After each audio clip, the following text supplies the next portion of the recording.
Oke, Assalamualaikum warahmatullahi wabarakatuh. Waalaikumsalam warahmatullahi wabarakatuh. Alhamdulillahirabbil alamin. Shalatu wassalamu ala asyrofil mursalin wa ala alihi wa ashabihi ajmain. Rabbi shrah li sadri wa yassir li amri wahlul 'uqdatam min lisani yafqahu qawli. Yang kita hormati Bapak Agus Salim, ya, narasumber kita pada hari ini alhamdulillah sudah bergabung. Selamat siang Pak Agus. Selamat siang Mas Habib. Sehat Mas? Alhamdulillah. Ya. Alhamdulillah.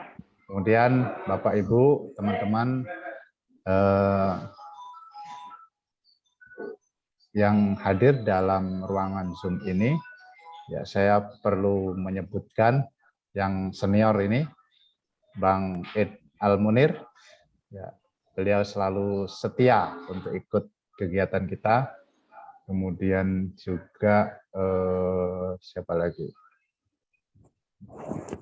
Ya, yang pernah neliti Bu Tira Mariana, ya pernah ikut penelitian. Ya, thank you. Ya, dua orang itu yang senior di sini. Not really. Just have a little bit experience, Mas. Iya. Jadi, tapi apa makna senior sih sebetulnya kan? Ya. Oke. Bapak Ibu, kita ketemu lagi hari ini di ruangan Zoom untuk membahas tentang proposal penelitian. Jadi, Rabu lalu Pak Agus sudah memulai tentang apa itu penelitian dan lain-lain. Kemudian juga kemarin ada Pak Ayub Mursalin, dan hari ini kita akan bersama Pak Agus Salim, nanti akan disampaikan beberapa hal, misalnya tentang proposal teman-teman kemarin yang sudah kirim abstrak dan seterusnya. Sebelum itu mungkin teman-teman yang apa namanya sudah punya NIDN, ya silahkan untuk mendaftar di Litapdimas. Ya, di Litapdimas, karena tahun ini mungkin kita akan secara nasional itu akan dibuka pada bulan-bulan September, Oktober, ya September, Oktober mungkin paling lambat.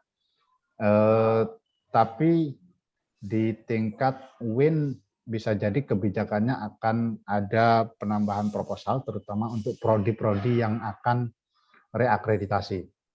Ya, reakreditasi. Jadi apa namanya, tujuannya adalah membantu prodi yang akan akreditasi. Jadi teman-teman kalau nanti termasuk di antara prodi yang akan direakreditasi, ya silahkan bisa mendaftar proposalnya. Jadi kira-kira begitu bocorannya. Ya, jadi sekarang sedang kami godok aturan dan juknis untuk itu. Tanpa memperpanjang waktu, saya kira saya akan menyerahkan ke Pak Agus Salim untuk apa namanya, untuk mengisi kegiatan kita pada siang hari ini. Silakan Pak Agus. Oh ya, kemarin saya belum mengenalkan Pak Agus ini. Pak Agus ini dosen Fakultas Syariah.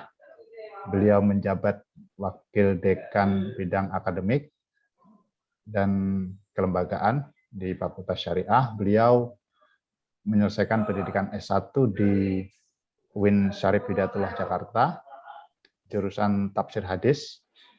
Kemudian S2 di UIN Syarif Hidayatullah Jakarta, program Interdisciplinary Islamic Studies. Kemudian S2 lagi di Monash University, program Hubungan Internasional, dan kemudian S3 di Melbourne University di Australia, juga jurusan apa namanya, hubungan internasional juga, majornya ke situ. Silakan Pak Agus. Terima kasih Mas Habib. Suara saya jelas ya? Jelas. Mudah-mudahan tidak terputus-putus lagi. Saya coba usahakan sinyalnya bagus. Oke, siap Pak Agus. Baik, terima kasih. Bismillahirrahmanirrahim. Assalamualaikum warahmatullahi wabarakatuh. Alhamdulillah. Wassalatu wassalamu ala asyrafil anbiya wal mursalin sayyidina Muhammadin wa ala alihi wa ashabihi ajma'in amma ba'd. Yang saya hormati Bapak Ketua LP2M UIN Sultan Tasablin Jambi, Bapak Muhammad Usman Labid sebagai pemandu acara, Bapak Ibu sekalian peserta coaching klinik LP2M UIN Sultan Tasablin Jambi. Alhamdulillah Bapak Ibu sekalian, berkat Allah Subhanahu wa taala, dan kita bersyukur atas itu kita bisa ketemu lagi melaksanakan silaturahim akademik, berbagi pengalaman, sama-sama belajar dan rangka mengembangkan skill penelitian kita ya Bapak Ibu sekalian. Salawat serta salam lagi kita sampaikan pada junjungan kita Nabi besar Muhammad sallallahu alaihi wasallam. Allahumma shalli ala sayyidina Muhammad wa ala ali sayyidina Muhammad.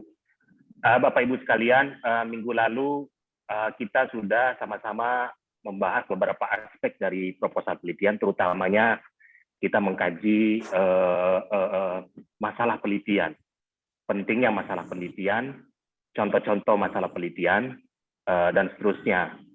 Cuman memang mungkin tidak terlalu efektif karena gangguan jaringan ya yang kita alami. Jadi putus sambung sehingga beberapa hal mungkin tidak sampai kepada Bapak Ibu sekalian. Hari ini kita akan lebih sedikit menukik lagi. Kita akan coba bahas proposal penelitian Bapak Ibu yang sudah didaftarkan di Google Drive LP2M. Khususnya saya ingin melihat kita sama-sama membahas topik atau judul penelitian yang dibuat. Oh iya, boleh silakan. Apakah sudah memenuhi kriteria-kriteria penelitian yang tema penelitian yang sudah sangat manageable, doable, bisa dilakukan? Apakah menarik? Apakah sudah fokus dan menukik dan seterusnya? Karena dari judul kita sudah bisa menerka sebenarnya isi dari penelitian yang Bapak Ibu akan lakukan dan bagaimana penelitian itu akan dilakukan. Bahkan kita sudah bisa tahu klaim atau argumen yang akan diajukan gitu ya, walaupun masih bersifat sementara. Nah, ini beberapa hal yang akan kita bahas.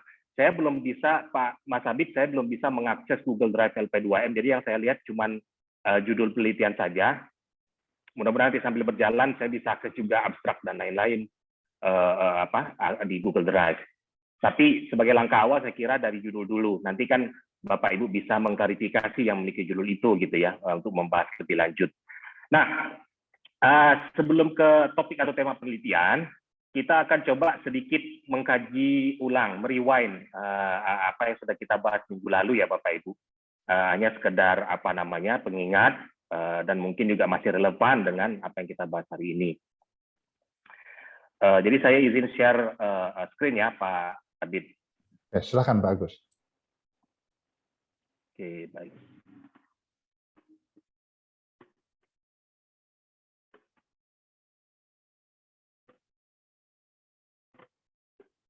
Ya, Bapak Ibu sekalian, ini fokus pembahasan kita hari ini. Minggu lalu kita sudah membahas apa yang kita maksud sebagai masalah penelitian. Ya, jadi ternyata masalah penelitian itu gampang-gampang susah ya.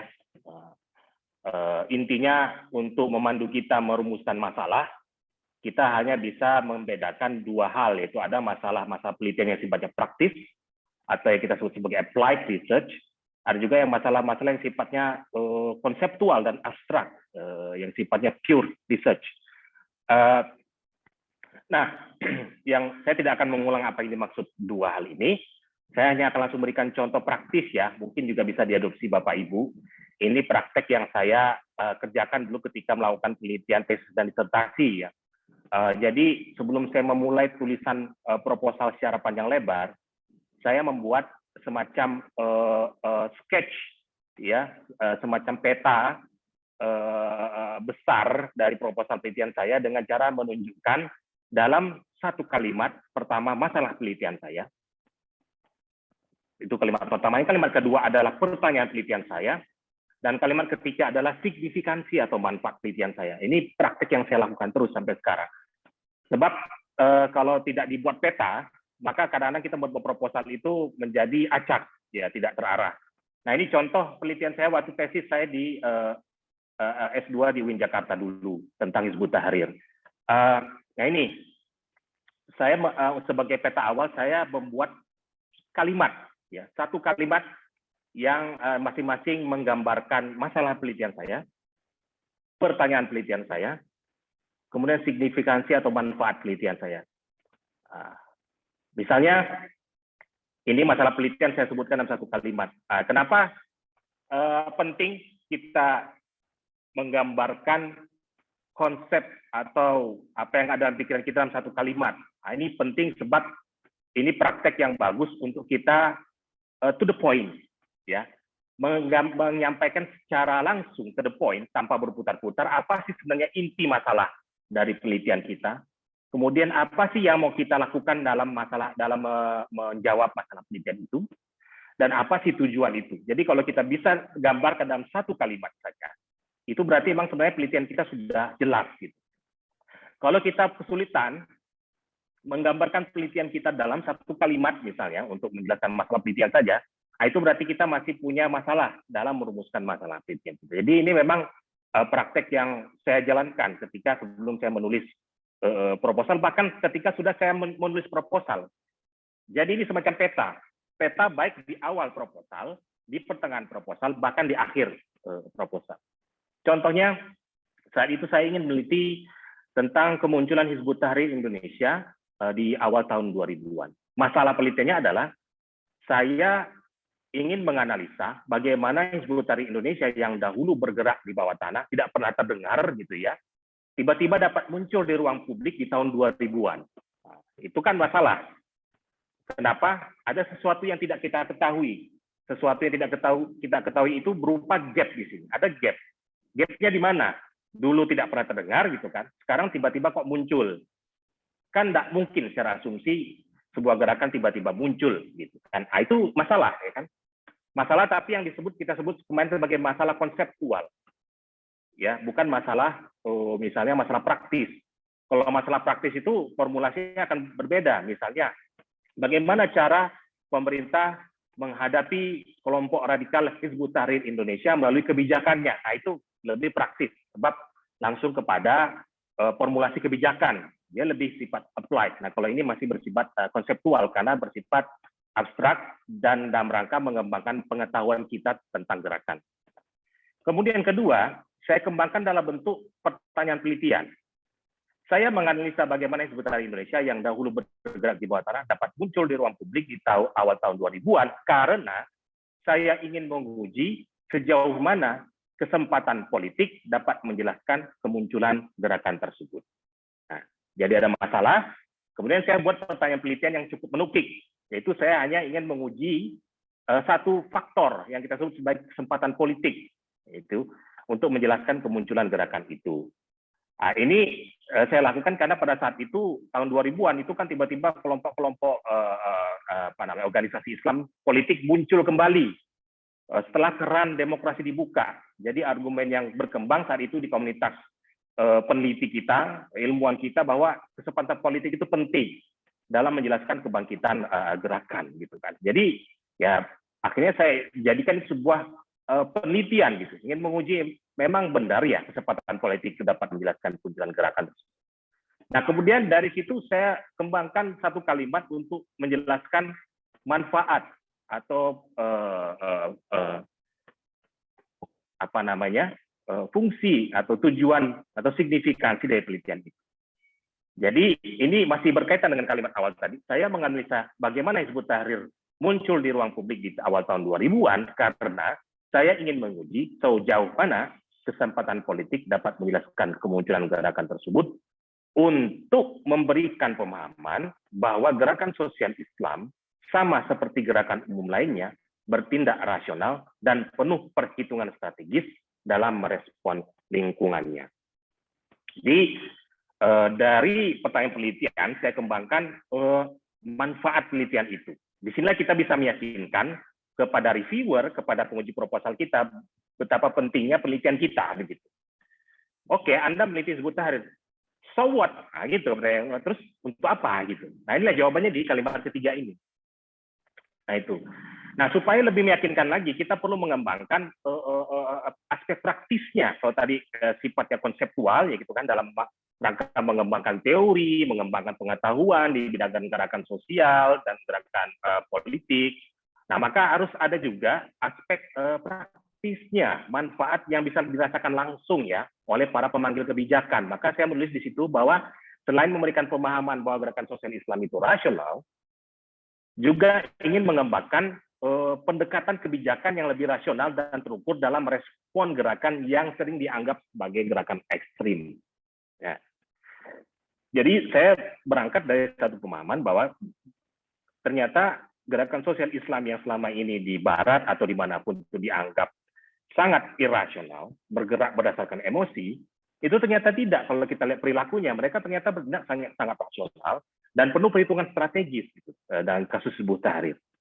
Oleh karena itu, kebijakan yang dikembangkan pemerintah pun harusnya yang rasional dan terukur. Gitu. Jangan hanya berdasarkan ketakutan. Gitu, ya. Ketakutan itu irasional. Kalau takut, apa yang menyebabkan ketakutan? Kenapa harus takut? Gitu kan? Dan seterusnya. Sehingga bisa mengembangkan kebijakan yang lebih efektif, yang lebih rasional, yang bisa diterima, dan memiliki legitimasi. Nah ini, saya kira Bapak Ibu dalam mengembangkan proposal di tahap awal, cobalah membuat sketch seperti ini. Akan sangat membantu nanti ketika menulis proposal.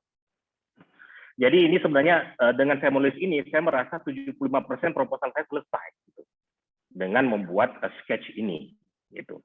Nah, dalam perkembangannya ketika ada perubahan, gitu kan, tentu nanti ketika kita sudah melakukan review of literatures, gitu kan, kemudian melalui dialog dengan di konvensi, kita mendapatkan masukan-masukan terus berubah, ya ini kita rubah juga gitu. Tapi kita rubah bersama dengan proposal. Kesulitan kita dalam mengubah proposal itu kan terlalu panjang biasanya. Dan kita terkadang kebingungan meletakkan argumen kita di mana, inti yang ingin kita sampaikan di mana. Nah, untuk membantu itu kita perlu peta seperti ini. Nah, itu akan memudahkan kita dalam merevisi proposal. Bahkan nanti ketika sudah di ujung proposal. Jadi, Bapak Ibu silakan nanti sambil kita ini mendiskusikan lebih lanjut tentang tema penelitian.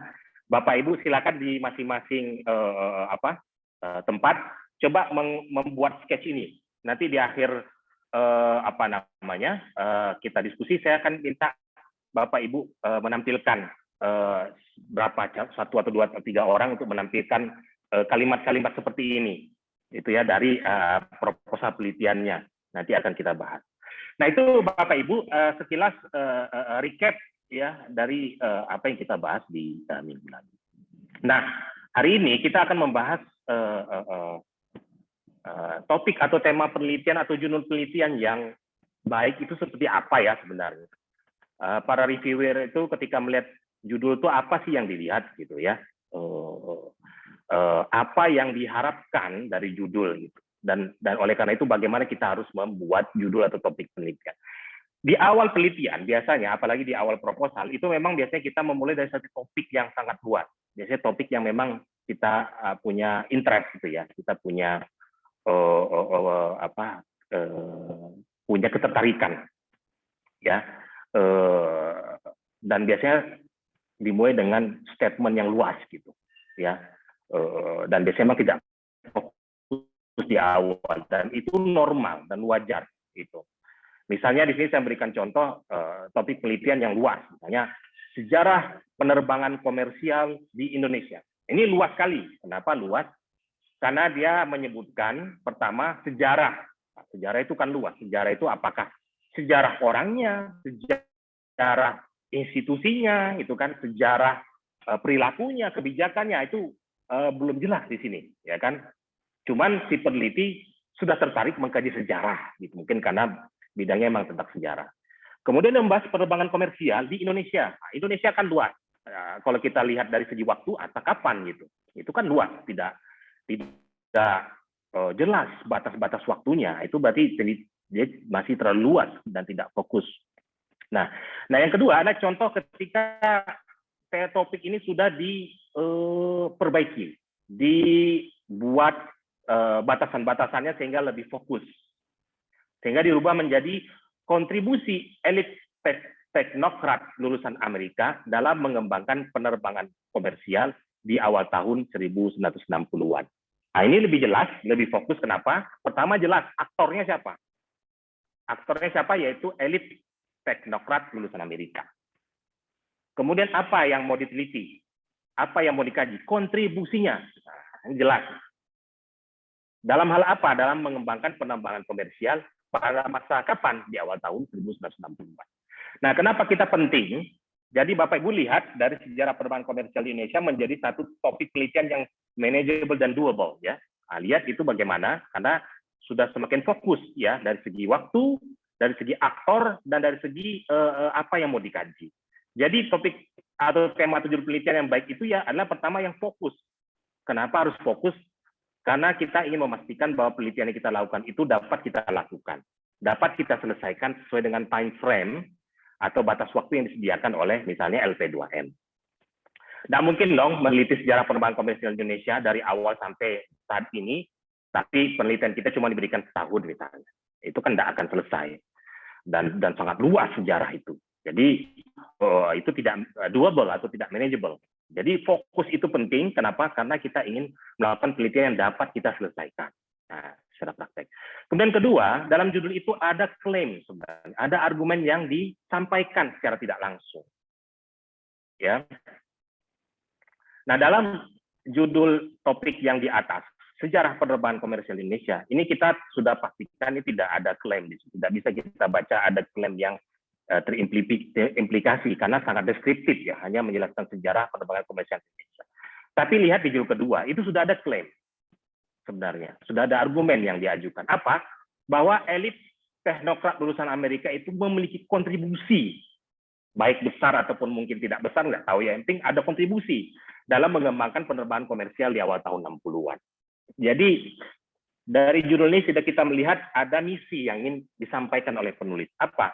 Dia ingin menunjukkan klaim dia bahwa elit teknokrat lulusan Amerika ini punya peran penting di awal pengembangan penerbangan komersial di Indonesia di awal tahun 60-an. Nah, itu klaim, argumen yang ingin disampaikan. Jadi nampak, fokus, jelas, ada tujuan yang ingin dia capai dalam melaksanakan penelitian ini. Nah, jadi dan yang terakhir adalah menarik, ya, menarik cara kita menyusun kata dan kalimat, ya. Dan menarik dan sebuah topik atau tema penelitian akan menarik ketika dia semakin fokus, semakin jelas. Nah, saya mencoba melihat tema-tema atau topik-topik atau judul penelitian yang Bapak Ibu sampaikan melalui Google Drive LP2M, dan saya kemudian mengkategorikan beberapa judul yang menurut saya nanti kita sama-sama bahas ya Bapak Ibu, yang ini menurut saya belum begitu fokus, ya. Belum begitu fokus sehingga perlu dipertajam gitu, ya, perlu dipertajam. Ciri-ciri tema atau topik penelitian yang fokus itu biasanya dia agak panjang judulnya, agak panjang, ya. Kalau agak panjang itu berarti definisinya di sini melebihi 4 atau 5 kata biasanya, ya, melebihi 4 atau 5 kata, tapi tidak lebih dari 10 kata itu, ya, atau lebih 15 kata, itu terlalu panjang. Nah, kalau terlalu panjang itu berarti juga penelitiannya terlalu sempit berarti biasanya. Kalau judul penelitian terlalu panjang sekali, itu berarti skupnya terlalu sempit, takutnya tidak dapat data malah. Kalau terlalu luas, itu malah kebanyakan data. Nah, jadi yang pas itu tengah-tengah, ya. Jadi data bisa didapat dan dapat diselesaikan dalam waktu yang ditentukan.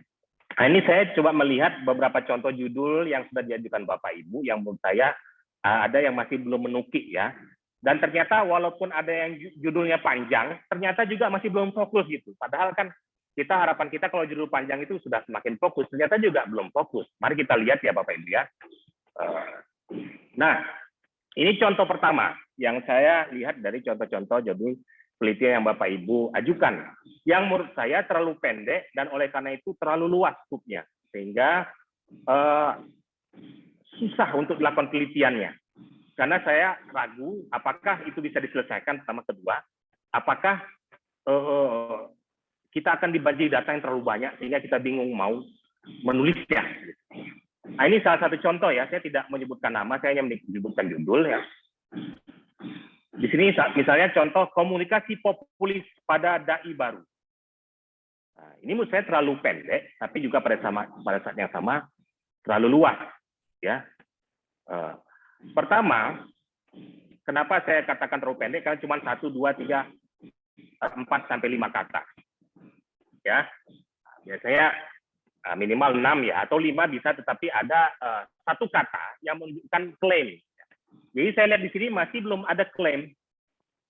Ada apa dengan komunikasi populis? Kan gitu pertanyaannya.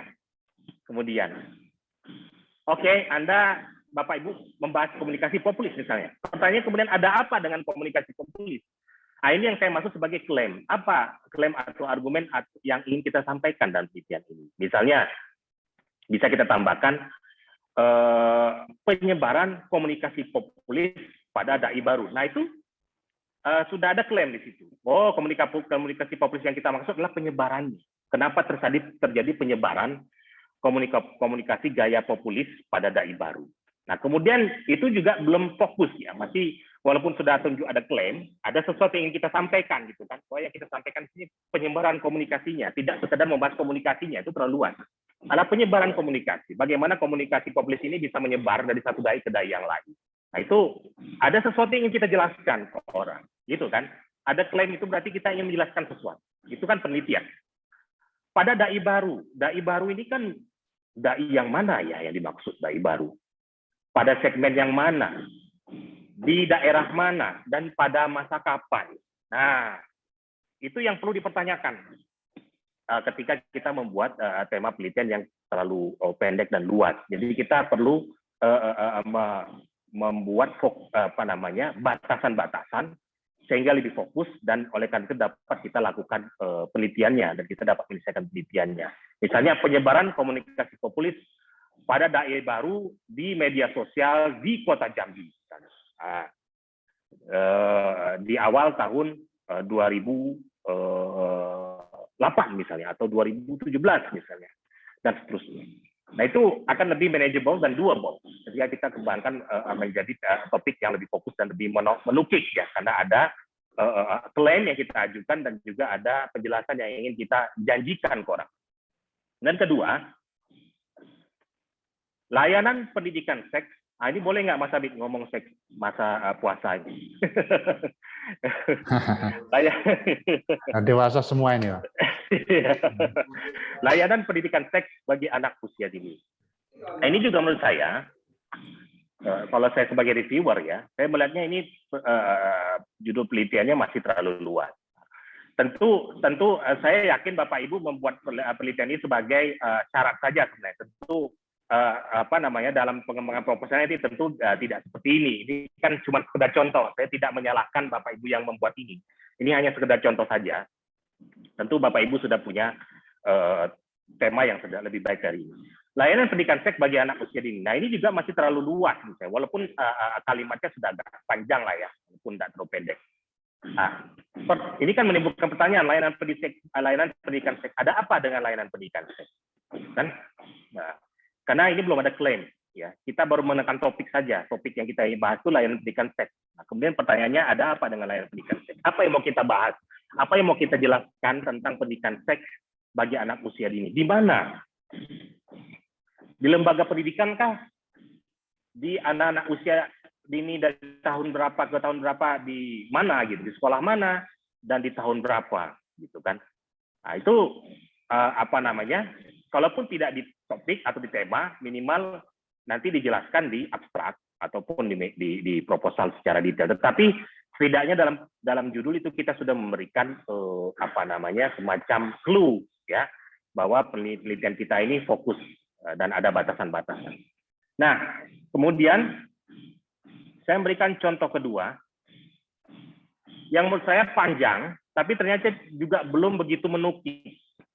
Ini beberapa contoh yang saya ambil dari Google Drive. Misalnya pertama, teaching practice of junior and senior high school teachers during the emergency curriculum implementation. Nah, ini juga menurut saya belum menukik, sebab baru memperkenalkan topik penelitiannya saja. Apa topik penelitiannya? Teaching practice of junior and senior high school teachers. Maka akan ada pertanyaan lanjutan, ada apa dengan teaching practice of junior and senior high school teachers? Apa yang mau dijelaskan? Apa klaim kita? Apa misi yang mau kita sampaikan berkaitan dengan teaching practice of junior and senior high school? Apakah yang mau kita sampaikan the shift in teaching practice, perubahan dalam praktek mengajar? Misalnya karena adanya COVID-19 terjadi perubahan praktek atau tata cara mengajar guru-guru. Nah, apakah yang kita ingin tunjukkan di sini teaching practice yang berkaitan dengan masalah yang dihadapi guru dalam teaching practice pada masa COVID atau emergency curriculum implementation? Apakah yang ingin kita sampaikan? Apakah ada klaim kita bahwa teaching practice yang sudah dilaksanakan para guru sudah efektif? Nah, jadi itu harus muncul dalam tema atau judul penelitian kita, sehingga tidak terlalu deskriptif dan menjadi tidak menarik. Nah, jadi tambah satu kata saja. Jadi tipsnya adalah begini, tambahkan satu kata, walaupun dia bentuknya kata benda, tetapi dia menunjukkan adanya penjelasan, adanya aksi, adanya perkembangan. Jadi membuatnya menjadi dinamis, tidak statis. Kalau ini kan statis. Jadi tambah saja satu kata. Misalnya, the efficacy of teaching practice.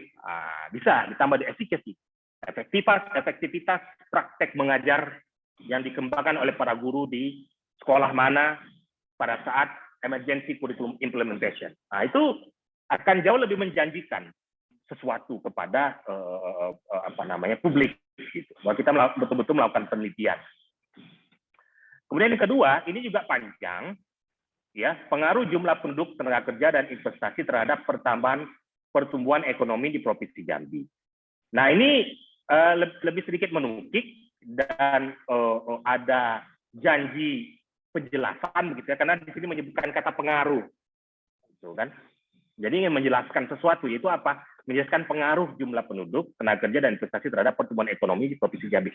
Tapi belum begitu menukik. Kenapa? Provinsi Jambi itu luas, gitu kan? Kemudian juga timingnya, masa penelitiannya kapan? Dan masa penelitian itu penting, Bapak Ibu ya. Kenapa? Terkadang masa penelitian itu menunjukkan adanya perubahan pengaruh, misalnya. Adanya penambahan pengaruh dalam masa tertentu, adanya pengurangan pengaruh pada masa tertentu. Jadi kalau kita ingin melihat pengaruh, itu mau tidak mau kita harus menunjukkan adanya frame waktu, gitu. Nah, ini menurut saya jadi tidak menukik karena tidak ada frame waktunya, bahkan tidak ada frame tempatnya. Kemudian yang ketiga, ini juga panjang menurut saya, bahkan ada anak judulnya begitu ya. Tapi menurut saya juga masih belum begitu menukik. Judulnya Khazanah Fikih Ulama Nusantara, Kitab Sulamur Roja lil Usul ilal ilal Halil Ahfaz Safinatin Najah. Al-Fawz Safinatin Najah karya Syekh Usman Ibn Muhammad Said Tungkal. Ya. Nah, ini juga menurut saya tidak menunjukkan janji adanya eksplanasi, penjelasan. Tidak ada klaim. Yang ada hanya deskripsi dan juga pengenalan topik, yaitu yang dibahas kitab Sulam Ar-Roja. Mungkin ini kitab Sulam Ar-Roja lil Wusul ilallah mungkin ya.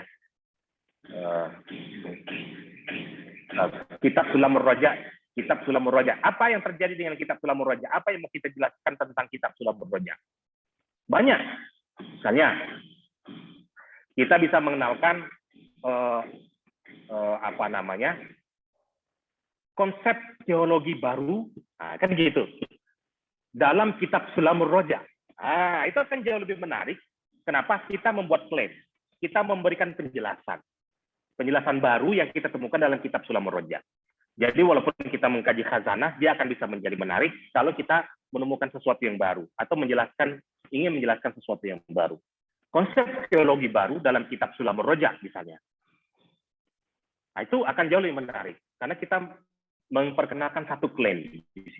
Ada janji yang mau kita ingin sampaikan ke reviewer. Ini loh, saya ingin nanti setelah selesai penelitian ini, saya akan memberikan Anda informasi mengenai adanya konsep teologi baru yang diperkenalkan oleh Syekh Utsman Ibnu Muhammad Said Tungkal.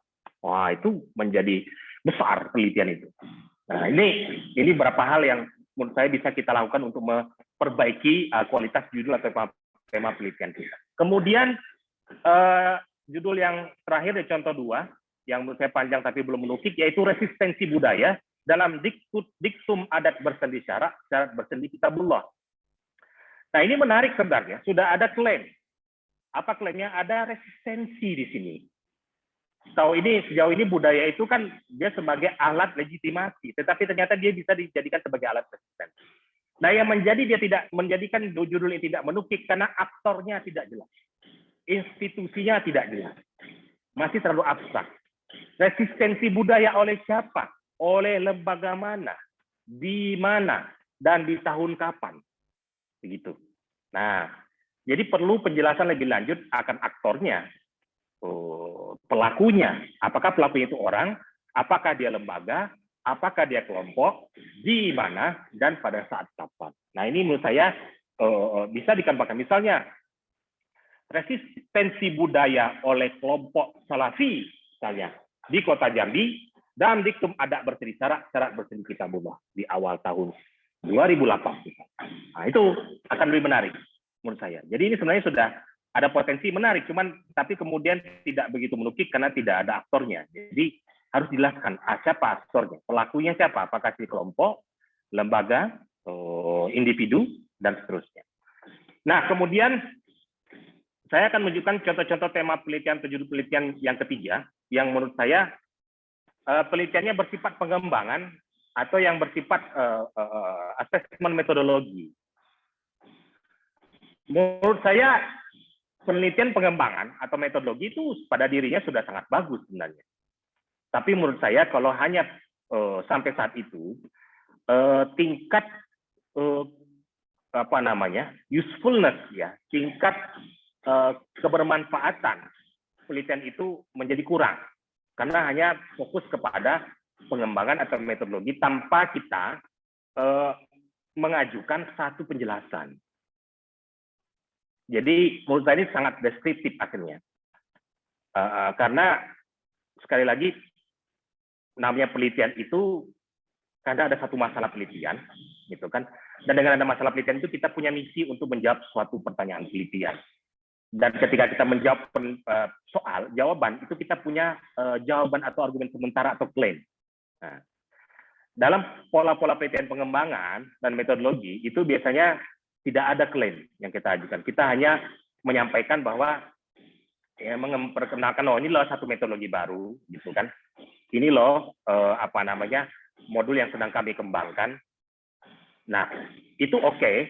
Tapi kemudian pertanyaannya kenapa itu penting? Nah, itu menjadi pertanyaan penting ketika kita membaca judul-judul penelitian yang seperti ini. Kenapa ini penting?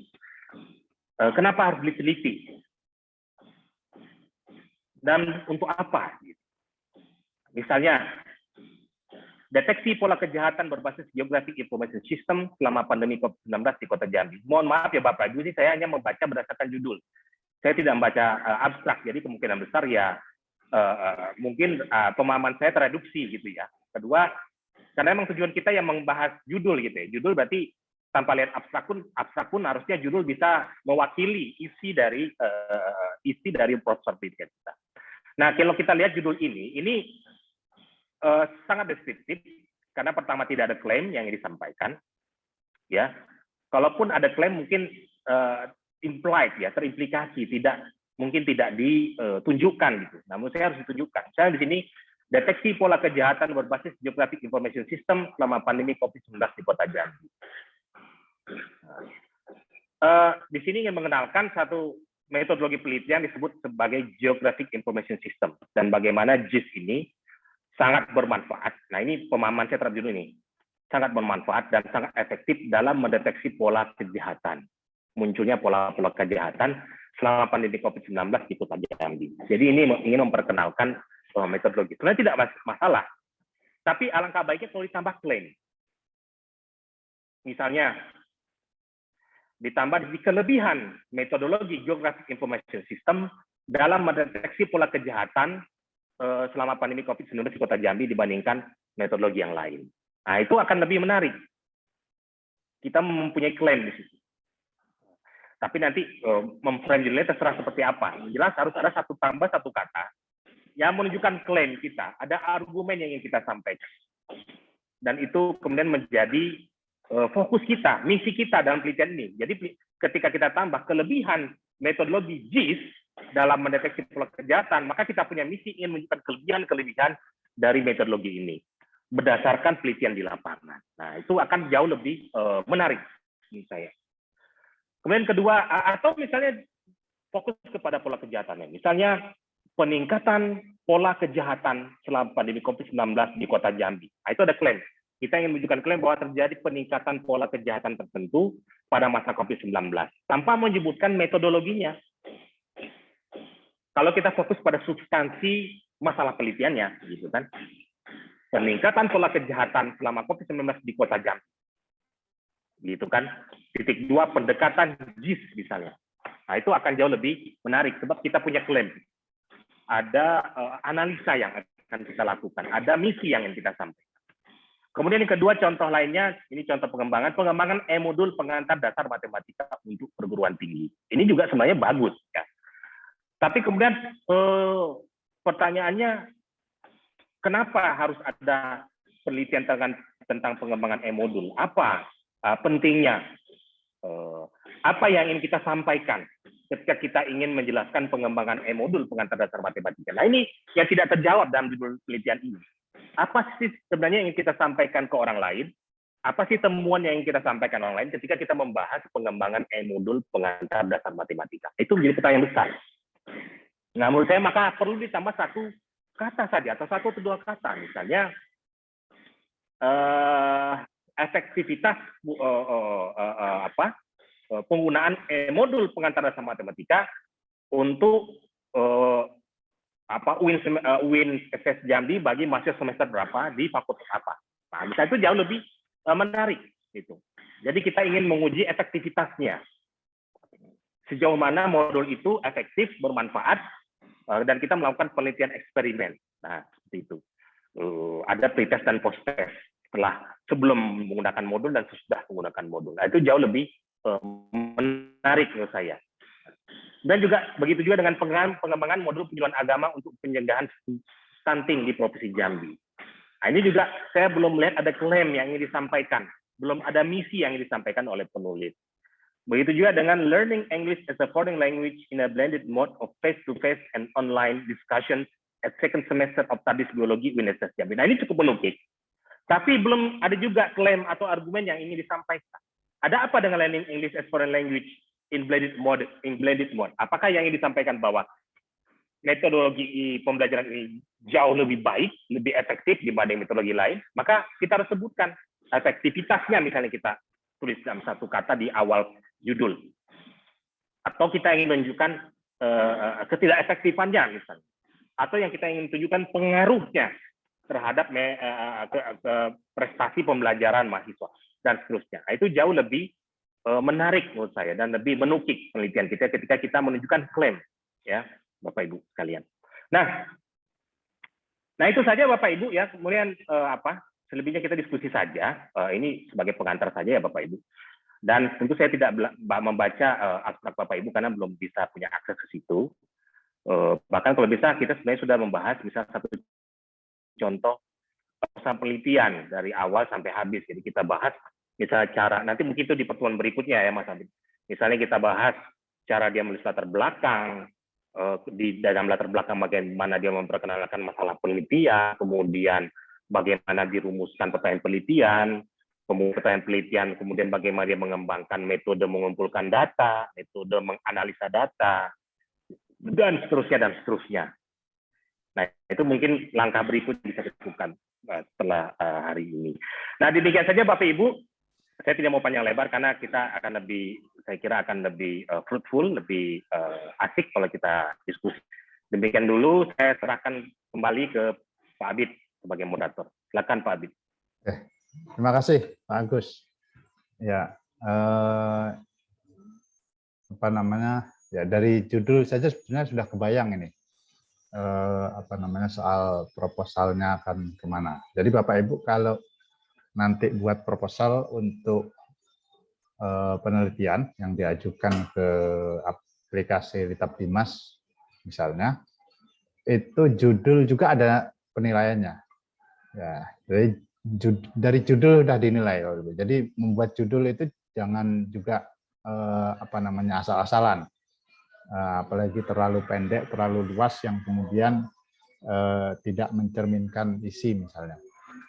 Atau mungkin juga sudah mencerminkan isi, memang proposalnya keseluruhan bingung juga mungkin kan begitu. Jadi judul sudah apa namanya sudah dinilai, ada nilainya. Jadi judul itu kalau di apa namanya di Litap Dimas itu maksimal berapa ya? 20 kata kalau nggak salah. Ya, judul itu maksimal ada jumlah katanya. Kemudian nanti latar belakang itu maksimal 500 kata. Rumusan masalah maksimal 50 kata.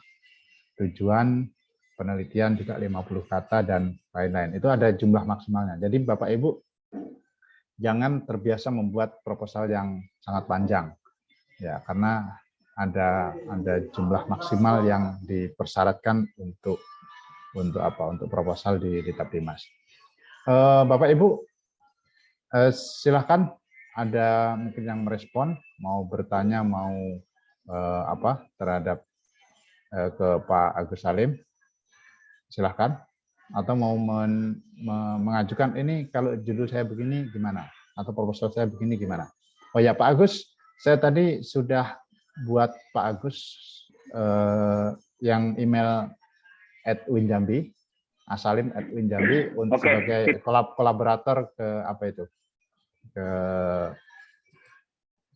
Google Form yang diisi teman-teman. Ya, silakan teman-teman. Ada yang mau bertanya?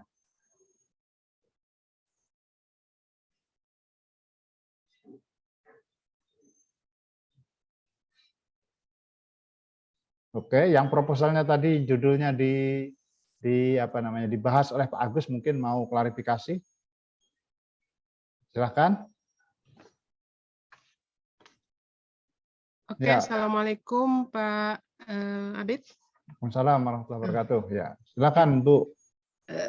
Oke, boleh ya nggak apa ngidupin video Pak ya? Oh iya. Saya mau tanya gini, kan kita udah menyerahkan judul ya langsung tadi kan. Pertama tadi kan membuat judul itu inginnya membuat sebuah pengembangan ya, pengembangan. Nanti berarti metodologi kita kan kita pakai model pengembangan gitu. Nah, sekarang kalau seandainya judulnya diganti ya, berarti ke kuantitatif bukan ke pengembangan lagi. Kan tadi ada efektivitas ini, berarti udah ke kuantitatif ya, eksperimen, kita uji coba gitu ya. Berarti metodologi kita udah berubah ke kuantitatif. Apakah nanti gitu ya, kalau dua, kan kita udah mengembangkan sebuah apa ya, kalau pengembangan itu kan hasilnya sebuah produk. Nah, itu kan model pengembangan. Nah, sekarang kalau kita ganti menjadi kuantitatif, berarti penelitian kita dua dong gitu. Apakah dua ya? Satu pengembangan, satu kuantitatif. Sebetulnya kalau untuk pengembangan itu kan ada uji coba untuk efektivitas ya, selain validitas dan praktikalitas itu beda lagi. Nah, untuk efektivitas kan uji coba ya, mungkin eksperimen tadi kan. Berarti apakah boleh nggak usul misalnya untuk tahun ini kita buat pengembangan dulu, tahun depan kita eksperimenkan gitu. Dengan sebuah eksperimen berarti penelitian kita bisa berkembang gitu. Apakah boleh begitu? Nah, itu aja pertanyaan saya, Pak. Oke. Terima kasih. Ya, jadi apa Pak Agus ini apa namanya pengembangan modul, kira-kira judul begitu kan banyak digunakan oleh dosen-dosen fakultas, terutama tarbiyah gitu kan. Pengembangan modul pembelajaran biologi kelas 5, misalnya begitu. Jadi mereka membuat modul. Nah, saya juga di LP2M kan menyadari itu dalam beberapa tahun ini ada banyak sekali judul itu. Setiap tahun itu saya kira lebih dari 5 judul begitu, 5 penelitian. Dan akhir-akhir ini kami juga berpikir itu, apa namanya, ini pengembangan-pengembangan begitu, terutama untuk modul pembelajaran, apa namanya, cocok nggak untuk dibiayai misalnya. Karena begini, kalau kita lihat sekarang ini, misalnya modul-modul itu setelah dibuat, selesai diteliti, misalnya diuji coba terbatas ke beberapa orang. Kan metodologinya biasanya begini. Yang pertama, mereka membuat modul, membuat sendiri. Misalnya modul pembelajaran bahasa Inggris kelas 1A misalnya. Ya, mereka membuat modul pembelajaran, lalu kemudian di apa namanya kan diujikan ke diuji coba ke siswa kelas 1A. Nah, misalnya hasilnya nanti apa namanya memadai, tapi harus dikembangkan. Lalu kemudian minta dibaca oleh ahli, lalu kemudian dikembangkan lagi, dibuat lagi, diuji coba lagi, dibuat lagi, dan seterusnya begitu, Pak Agus. Nah, tetapi oke lah itu lalu kemudian jadi produk istilahnya modul itu. Jadi modul. Tapi kemudian setelah selesai penelitian itu, pengembangan itu, belakangan kan modul itu tidak digunakan. Nah, jadi menurut saya ada banyak ada apa namanya ada ke apa namanya dalam tanda petik mungkin agak sia-sia juga ini. Sementara untuk artikel yang baik di jurnal misalnya sebagai apa namanya outcome penelitiannya itu juga rumit untuk diterima. Kenapa rumit? Karena secara apa metodologis artikel itu membahas produk dia sendiri. Nah, produk dia sendiri, produknya dibuat sendiri, dibahas sendiri, lalu ditulis di artikel di jurnal yang baik. Jurnal yang baik mungkin akan loh ngapain gitu kan, ya kan? Ya, jadi menurut saya bagus sekali kalau misalnya Bapak Ibu yang terutama bidang pendidikan misalnya mengevaluasi saja modul-modul yang banyak digunakan. Misalnya apa namanya judulnya mungkin nanti terserah lah misalnya seperti apa. Tapi tujuannya adalah misalnya mengevaluasi terhadap modul moderasi beragama yang dikembangkan oleh Kementerian Agama untuk siswa MTS misalnya. Jadi kan jelas, kontribusi kita jelas. Ya, oh ternyata setelah dilakukan riset modul ini tidak efektif karena alasan begini misalnya. Kan jelas sekali kontribusinya. Jadi tidak kemudian membahas produk dia sendiri. Ya, mungkin itu respon awal saya. Mungkin Pak Agus bisa menambahkan. Silakan Pak Agus. Baik, terima kasih Pak Bin. Yang saya berikan contoh tadi, Ibu, itu hanya contoh saja. Bisa saja kuantitatif gitu kan. Tapi juga kita bisa ambil skenario lain. Bisa dia penelitian kualitatif. Misalnya, kita mengembangkan satu modul karena kita membaca di lapangan ada beberapa modul yang tidak lagi menjawab kebutuhan siswa di masa COVID-19. Maka muncul pertanyaan kan, namanya penelitian itu memang harus ada masalah, kemudian ada muncul pertanyaan. Dari pertanyaan kita melakukan penelitian, kan itu penelitian. Itu penelitian. Kalau tidak ada kriteria itu, berarti dia bukan penelitian. Nah itu yang menjadi masalah menurut saya. Dan juga tidak jelas manfaatnya, gitu kan? Walaupun ada, tetapi impact-nya tidak terlalu besar, gitu. Kalau ada perankingan proposal, tentu kita bisa di bawah, gitu kan? Nah kita tentu tidak mau. Nah maksud saya bisa juga kualitatif, misalnya pengembangan modul pembelajaran yang ramah jawab tantangan masa krisis misalnya. Nah, itu bisa jadi kita melakukan sesuatu di situ. Kita melakukan pengembangan tapi jelas ujungnya kemana.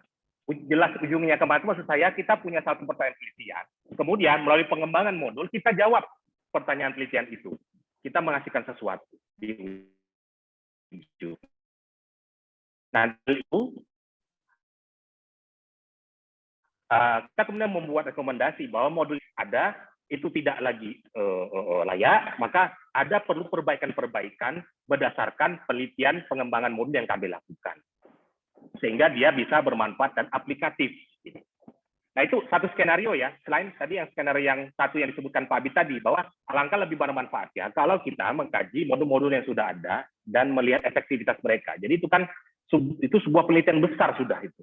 Nah yang skenario kedua itu yang seperti saya sebutkan tadi. Jadi kita boleh melakukan riset pengembangan satu modul, tetapi dalam rangka menjawab satu masalah penelitian. Dan dari penelitian itu kita menjawab dan kita menghasilkan produk, ya oke produk, tapi ya produk yang menjawab kebutuhan dari masalah penelitian yang kita sebutkan tadi.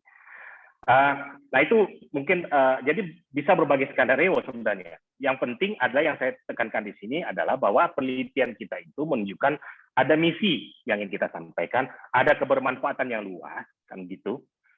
Dan memang kita betul-betul punya masalah penelitian, pertanyaan penelitian dan pengembangan penelitian itu adalah salah satu cara kita menjawab pertanyaan penelitian, dan itu harus dimunculkan dalam judul penelitian kita.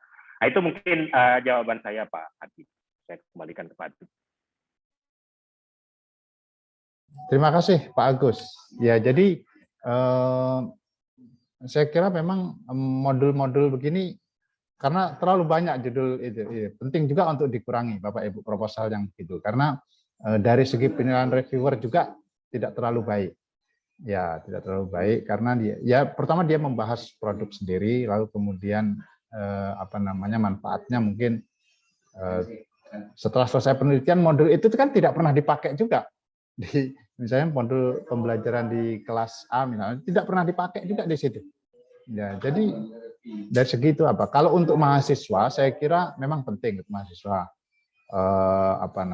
terpendidikan misalnya, karena nanti dia akan menjadi guru lalu kemudian dia harus mencoba banyak hal, menyusun kurikulum, menyusun modul yang akan dia gunakan.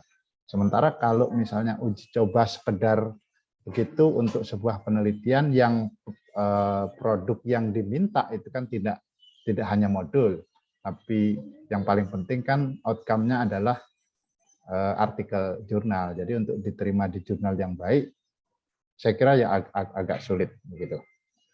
Nah, mungkin Bu Yus Marni ada. Oke, Pak, boleh saya tambahin gini, Pak? Silakan. Misalnya begini, kita kan membuat sebuah modul itu kan mungkin ada kelupaan. Misalnya ada basisnya gitu. RME misalnya, Realistic Mathematics Education, konstruktivisme, problem solving. Nah, kalau untuk ke jurnal-jurnal yang yang bagus gitu ya, itu gampang. Karena apa? Yang kita tekankan adalah misalnya konstruktivismenya, RME-nya, atau apa, itu bisa pada saat uji coba. Jadi karena itu sudah pernah saya lakukan gitu ya, dan itu sudah diterima gitu ya.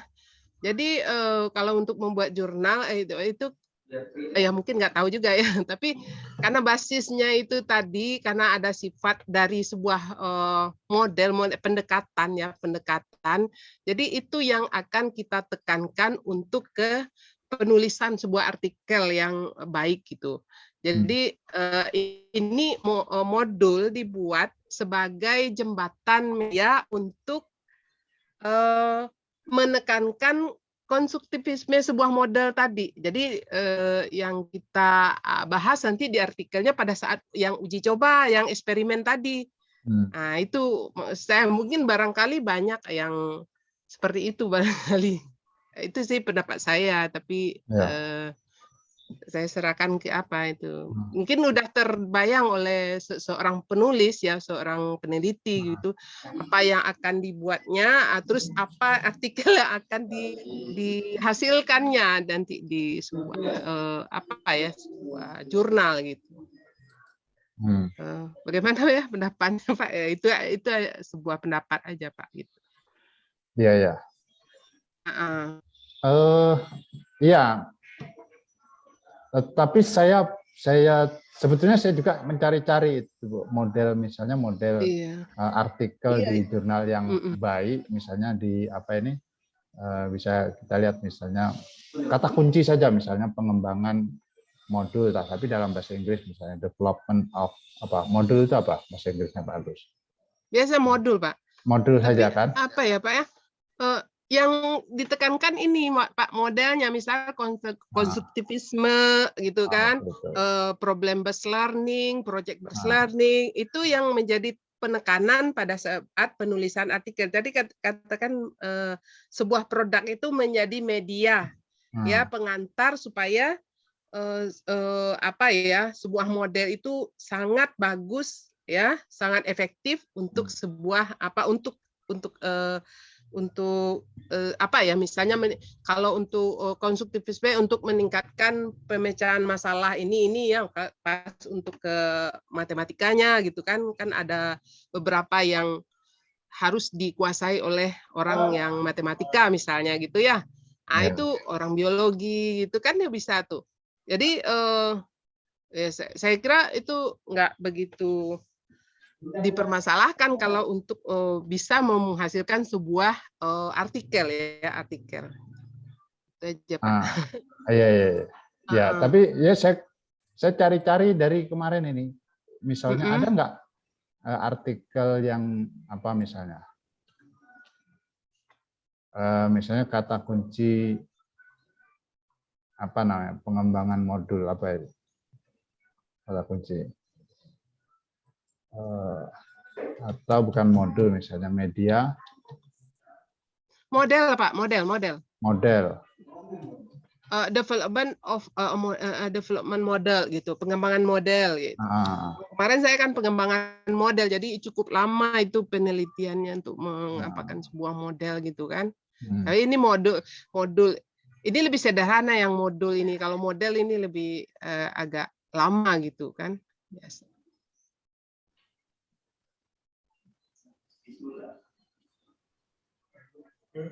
Ya, ini mungkin ini engineer itu, engineer development, engineering education itu. Iya, tapi bukan mengembangkan modul begitu artikel. Beda. Beda sekali, ya? Bu. Iya, beda, Bu. Makanya saya juga bingung ini di satu ini misalnya apa? Terror and Francis online misalnya. Saya juga sulit ketemu begitu. Makanya saya jangan-jangan apa namanya? Ya mungkin saya kira sekarang kan modul-modul apa ini? Misalnya ada modul moderasi beragama, ada modul apa namanya? Pendidikan kewargaan, ada modul apalagi itu penting untuk dievaluasi, dan orang pendidikan saya kira mesti mengevaluasi itu, saya kira ya gitu. Oke, tapi nantilah kita apa namanya bisa diskusi lagi soal itu. Nah, mungkin ada yang lain mau bertanya. Ini Bu Khotimah Mahmudah. Iya Pak, saya Pak. Silakan. Ya, Assalamualaikum Pak. Saya ingin bertanya Pak. Tadi kan kita membahas tentang perkembangan sebuah modul atau bahan ajar lah gitu Pak ya. Yang saya ingin tanyakan, ada sebuah metodologi systematic review sama meta analisis Pak. Di mana penelitian ini mengumpulkan database tentang sebuah penelitian atau fenomena. Contohnya penggunaan YouTube di dalam kelas yang kita bisa meningkatkan speakingnya mahasiswa seperti itu. Dan ini ujung-ujungnya adalah materi tambahan. Nah, untuk melakukan praktek tersebut, kita harus meneliti apakah memang penggunaan YouTube itu mampu meningkatkan kemampuan siswa, begitu ya Pak ya. Dan kita kumpulkan datanya dengan melakukan systematic review atau meta analisis data. Bisa kualitatif, bisa kuantitatif. Pertanyaan saya, apakah model penelitian tersebut bisa mendapatkan bantuan begitu Pak? Karena untuk mengumpulkan database itu juga tidak mudah. Kita harus memfilter data dari Google Scholar, kemudian dari Escop, dari ProQuest, dan lain sebagainya. Kemudian kita memfilter beberapa kriteria. Apa kita cuma mengambil artikel atau mungkin tesis, atau juga mungkin konferensi proceeding, kemudian aksesnya bisa online atau printed, kemudian partisipannya, ada banyak cara untuk memfilter data. Nah, pertanyaan saya memang itu tidak pekerjaan lapangan, Pak. Bukan sebuah penelitian lapangan gitu. Penelitiannya yang memang berurusan dengan komputer gitu, tapi butuh banyak partisipan. Karena kan kita butuh orang untuk memfilternya, yang ini mengerjakan yang ini gitu. Bisa sampai 3 atau 4 penulis. Nah, pertanyaan saya, apakah penelitian seperti itu bisa mendapatkan dana, Pak? Ya, terima kasih, Pak. Nah, gimana Mbak Agus? Kalau soal mendapatkan dana, sebetulnya kalau LP2M kan simple itu. Kalau dinilai oleh reviewer baik, lalu kemudian pengusul itu menjanjikan misalnya ini akan terbit di jurnal apa begitu, ya antara penilaian reviewer lalu kemudian luaran penelitiannya akan bagus dan itu dinilai baik sekali, ya kita kalau masuk kriteria itu lalu ada di ranking yang unggul di antara usulan-usulan proposal lain, ya bisa didanai. Kalau soal pendanaannya begitu. Tapi soal metodologinya tadi gimana Pak Agus itu?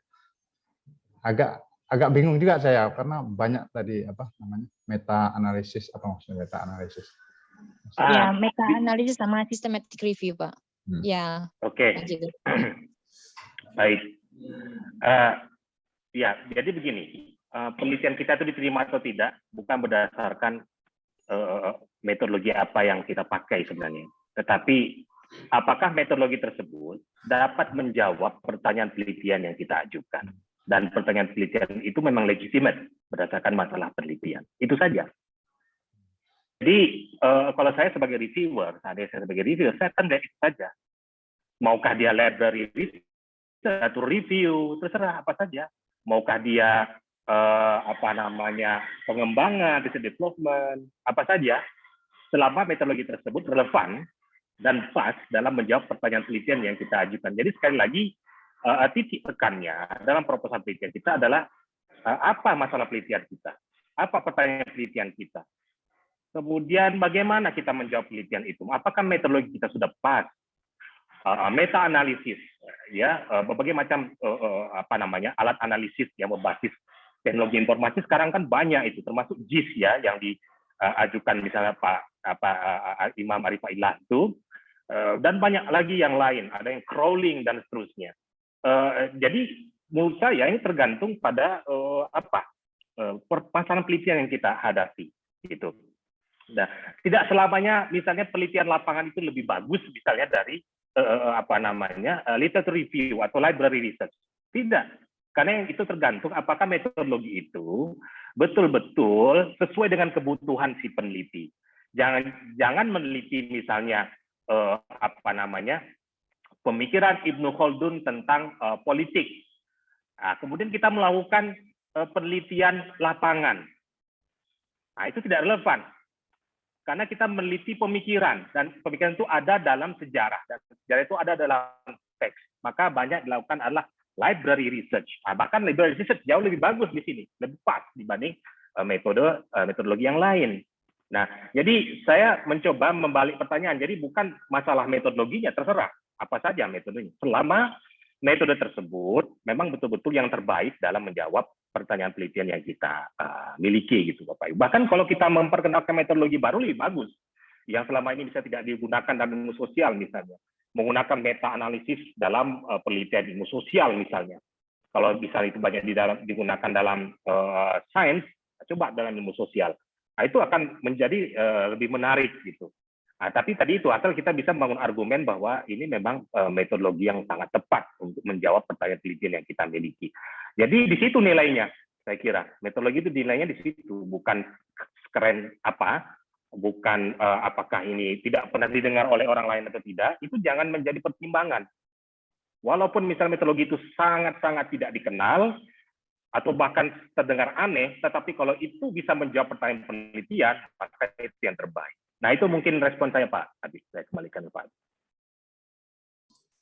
kemudian satu lagi itu di metodologi itu jangan kemudian isinya itu apa namanya, kebanyakan kan misalnya data dalam penelitian ini dikumpulkan melalui wawancara, kemudian observasi, dan apa misalnya pengumpulan arsip misalnya begitu. Lalu kemudian kita definisikan pula wawancara adalah begini-begini, wawancara mendalam adalah seperti ini, dan seterusnya begitu. Jadi tidak operasional gitu Pak Agus ya, kebanyakan begitu. Jadi proposal itu banyak begitu. Lalu apa namanya,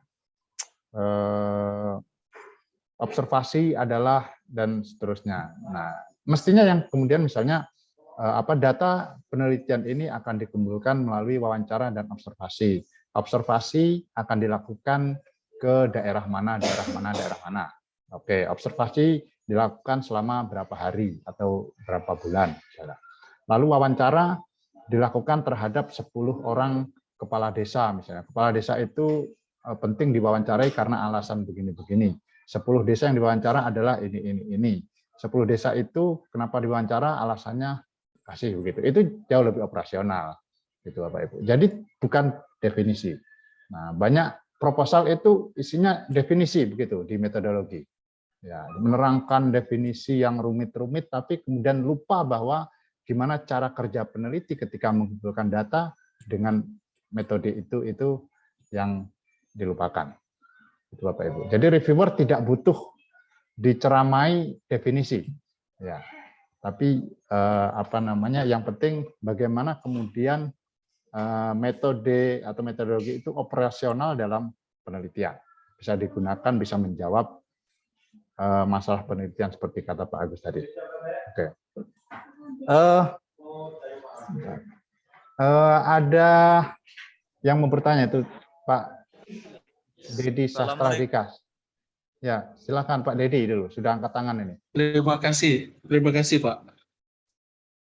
Sebenarnya udah mau nanya dari kemarin karena sinyalnya juga putus-putus, jadi ini tahan dulu pertanyaannya.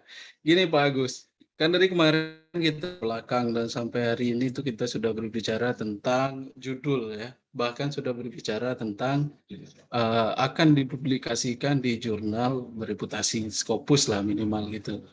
Nah, dari kemarin itu saya nunggu pembahasan tentang novelty-nya, Pak. Ya, jadi kalau kita mau Scopus ya minimal itu novelty-nya jelas. Itu gimana? Mungkin butuh penjelasan lebih lanjut lagi, Pak. Ini Pak Agus. Kita memunculkan novelty-nya itu seperti apa? Ya, karena pengalaman saya biasanya pernah saya ditolak juga di Scopus. Itu dia langsung ngomong out of the scope gitu ya. Berarti apa namanya? Kita di luar scope padahal sudah di dalam scope. Baru sekarang saya paham ternyata urgensi sama novelty-nya itu memang belum muncul kan gitu ya. Mungkin saya mau bertanya ini kalau untuk urgensi masalah itu harusnya seperti apa kan? Apakah memang kan sekarang sudah berubah ya, apalagi sebelum pandemi dan setelah pandemi, selama pandemi semuanya berubah. Mulai dari masalah-masalah itu semuanya sudah berubah, bertransformasi gitu, karena memang kebutuhan kita pada saat ini itu berbeda dengan yang dulu. Nah, setelah itu untuk novelty-nya itu harus dimunculkan itu seperti apa, Pak? Ya, misalnya apakah penelitian kita ini memang baru atau memang mengisi ruang yang kosong dari kebaruan yang ada. Nah, cara memunculkannya itu yang saya masih bingung gitu, Pak Agus. Mungkin ya, saya nggak masalah ya mau penelitian apa, asalkan novelty-nya ada, saya rasa semuanya bisa diterima di jurnal bereputasi. Mungkin itu Pak Agus. Oke. Nah, soal novelty ya, ini penting. Ini gimana Pak Agus? Ini. Baik, terima kasih Pak Dedi, kawan saya ini. Pak Dedi, kawan ngobrol juga. Sudah sering ketemu, ngobrol tentang proposal juga sebenarnya. Baik, Bapak Ibu, novelty memang ini penting sekali, tetapi memang untuk membangun novelty terus mengikuti prosedurnya, bahwa kita tahu betul bahwa kita punya masalah, kita mempunyai pertanyaan penelitian, kan begitu. Jadi kembali ke situ sebenarnya. Kita mempunyai metodologi untuk menjawab itu. Novelty itu bisa dijawab dengan berbagai, misalnya masalah penelitian mungkin sama dengan yang lain. Tetapi pertanyaan yang kita munculkan berbeda, karena fokus kita mungkin berbeda, kan begitu. Itu bisa novelty juga. Atau kalau tidak difokus, masalah yang sama, fokusnya juga sama, tapi metodologi yang kita pakai untuk membahasnya berbeda. Berbeda. Tapi intinya kalau novel itu 3 saja sebenarnya, tidak jauh dari situ. Satu, kita menambah informasi, kita memperkuat temuan sebelumnya, kita memperkuat argumen sebelumnya, kita memperkuat klaim dari peneliti sebelumnya, data baru, itu sudah novelty. Itu sudah novelty. Kebaruan, karena kita munculkan fakta baru. Fakta baru yang memperkuat temuan orang yang lama. Yang kedua, kalau tidak kita memunculkan informasi baru, mungkin dengan metodologi baru, kita merevisi temuan yang sebelumnya. Kita revisi, itu juga sudah novelty. Misalnya penelitian saya tentang diplomasi Indonesia. Kemudian diterima di jurnal Scopus, waktu itu Q1, tapi sekarang jadi Q2, Studia Islamika di UIN Jakarta. Ini salah satu jurnal yang sangat sulit ditembus di tingkat nasional ya, bahkan oleh peneliti luar negeri. Saya terima, itu satu saja alasan kenapa penelitian saya itu artikel saya itu diterima di jurnal tersebut, bahwa saya punya novelty. Novelty saya itu bisa mengoreksi dan merevisi argumen-argumen yang ada tentang diplomasi Indonesia sebelumnya. Selama ini ada argumen bahwa itu tidak mungkin bagi pejabat diplomat kita menggunakan simbol-simbol Islam dalam kegiatan diplomasi mereka. Sebab kita punya prinsip kebinekaan. Temuan saya mengatakan berbeda. Ternyata kok Deplu sekarang sudah banyak menggunakan diplomat-diplomat kita menggunakan jargon-jargon Islam dalam diplomasinya. Hasil temuan saya merevisi bahwa ternyata yang membuat para diplomat kita itu tidak mau menyebutkan simbol Islam, itu bukan karena prinsip kebinekaan, kan gitu, saya revisi. Tetapi pemahaman mereka terhadap kebinekaan bisa berubah-ubah. Jadi dengan menyebut negara Muslim sebagai negara Indonesia sebagai Muslim terbesar di dunia, itu masih menunjukkan kebinekaan. Kenapa? Karena kita mengatakan dia Muslim terbesar di dunia. Itu sudah sebuah fakta. Dan Islam yang berkembang itu Islam yang inklusif, menjunjung tinggi kebinekaan. Kan begitu. Jadi, saya merevisi. Dan itu menjadi poin penting kenapa kemudian artikel saya diterima dan cepat dipublikasi. Jadi, saya merevisi.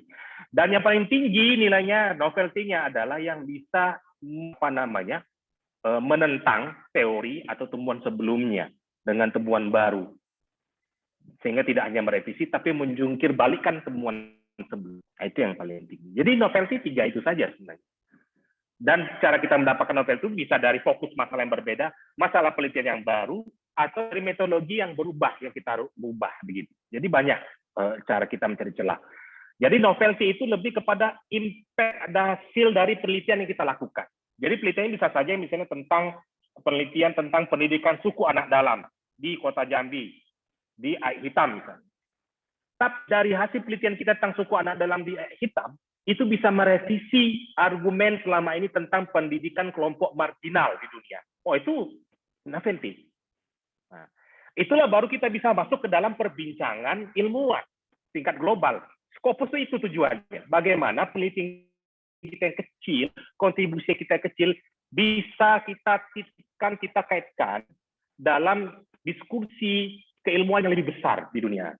Nah, itu yang penting menurut saya novelty itu. Jadi kita bisa berbicara, kita bisa mengatakan sesuatu. Kamu mengatakan A, kamu mengatakan B, tapi hasil penelitian saya mengatakan gitu. Nah, itu kontribusi. Jadi di dunia ini tidak ada yang baru. Dalam kolong langit ini, selama hidup manusia, jangan sampai kita mengklaim bahwa penelitian saya paling baru. Tidak ada penemuan sebelumnya. Jangan sampai. Itu berarti kita belum membaca betul, gitu ya. Kita harus mulai dari satu persepsi bahwa pasti ini sudah ada yang meneliti, walaupun kita belum ketemu. Nah, yang harus kita lakukan adalah 3 tadi, cari di mana celah kita. Nah, itu. Walaupun sekecil apapun, kalau itu ada kontribusi, itu termasuk kontribusi, walaupun apapun itu. Dan 3 hal tadi itu, ada informasi baru, tapi kita memperkuat temuan yang lama, oke. Ada informasi baru, kita merevisi temuan sebelumnya, teori sebelumnya. Dan yang ketiga yang paling tinggi, kita menentang teori sebelumnya dan kita mau mengganti dengan teori yang lebih baik dan lebih baru. Itu saja kalau kita mau melihat novelty. Itu yang harus kita pikirkan ketika kita mau submit artikel kita di jurnal Cinta 2, utama Scopus. Itu saja Pak Adit. Ya, ini artikel Pak Agus tadi ini, teman-teman. Ya. Nah, Islamic Identity and Foreign Policy Discourse. Ya, ya, ini bisa teman-teman download. Jadi tampaknya atau kadang-kadang argumen itu atau apa namanya novelty itu sepertinya kecil sekali, 1-2 kalimat saja sepertinya cukup Pak Agus ya. Ya, tapi intinya apa namanya sebetulnya dia atau teori itu sebetulnya merespon atau menjawab atau merevisi teori-teori yang lama terkait misalnya kebijakan luar negeri, itu misalnya Pak Agus yang disampaikan di artikel ini. Tapi temuan Pak Agus misalnya bisa diringkas menjadi 1 kalimat saja atau 2 kalimat yang pendek, dan itulah argumen Pak Agus yang disampaikan gitu. Jadi novelty riset Pak Agus itu bisa disampaikan kecil sekali atau pendek sekali. Nah, gitu. Gimana Pak Dedi? Ada respon? Ya, alhamdulillah sudah ada pencerahan ini Pak. Ya, ya. Pak Dedi ini bidangnya apa Pak Dedi?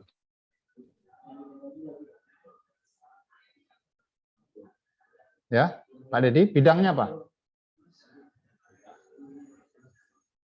Agak macet sepertinya. Oke. Saya pendidikan fisika, Pak. Oh, pendidikan fisika. Wah, iya. ini sinyal saya yang jelek putus, Pak. Oke. Yang lain? Silakan. Oh ya, mungkin sambil nunggu yang lain. Belum ada ya? Assalamualaikum. Waalaikumsalam warahmatullahi wabarakatuh. Ya. Izin Pak Moderator, bisa? Ya, silakan, Pak Moderator. silakan. Ya. Bismillahirrahmanirrahim. Terima kasih atas waktu yang diberikan kepada kami. Saya Ariandi Batubara. Kami beramai-ramai menonton diskusi kita di Fakultas Usuluddin, Pak. Kami dosen-dosen dari Fakultas Usuluddin. Rata-rata kami adalah background dari pemikiran agama dan filsafat Islam, Pak. Terima kasih atas pencerahan dari Bapak narasumber yang sangat menginspirasi kami sebagai dosen. Yang ingin kami highlight di sini, Pak, adalah terkait dan terhubung dengan pertanyaan dua rekan kami yang sebelumnya. Nah, kami rasa perlu juga ada semacam penekanan ya Pak ya terkait dengan kebaharuan itu sendiri ya atau novelty tadi.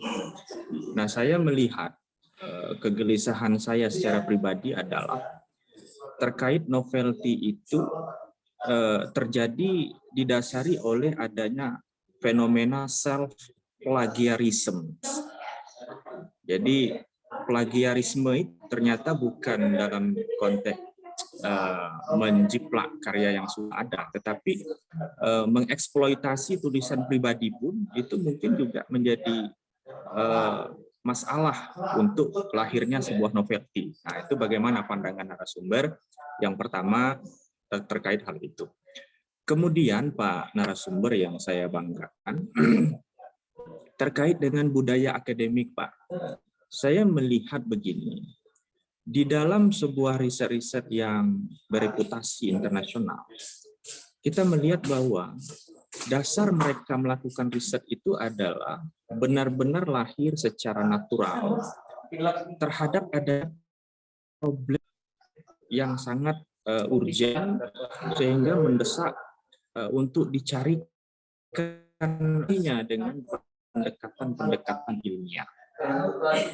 Namun di beberapa budaya akademik, Pak, di dalam kampus-kampus tertentu misalnya, itu masih dijumpai bahwa sebelum kita melakukan riset, kita ditagih judul, Pak.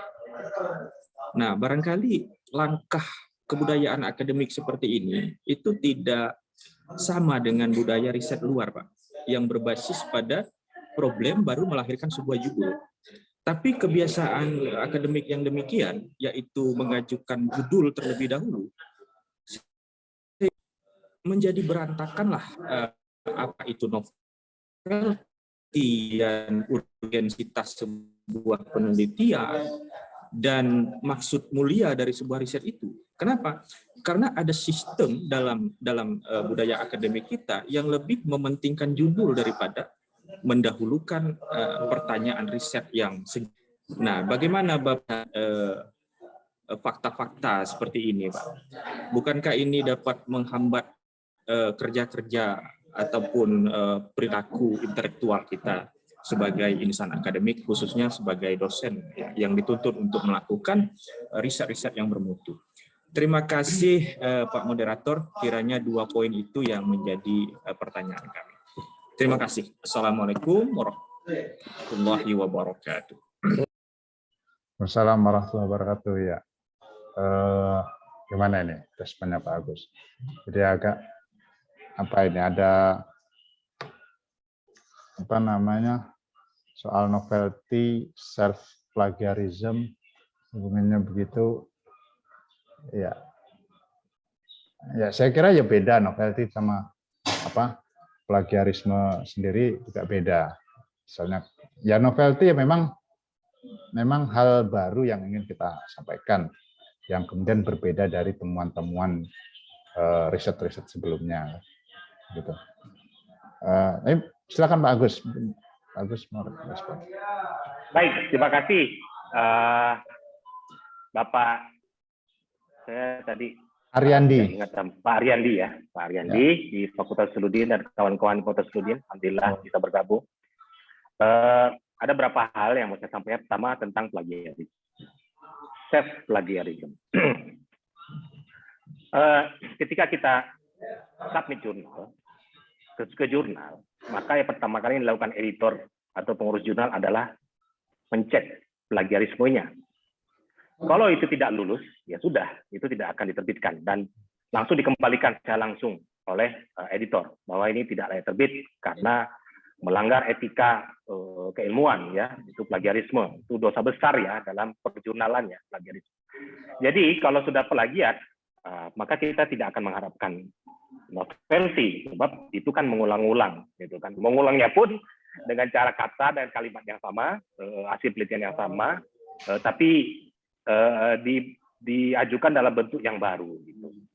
Ya.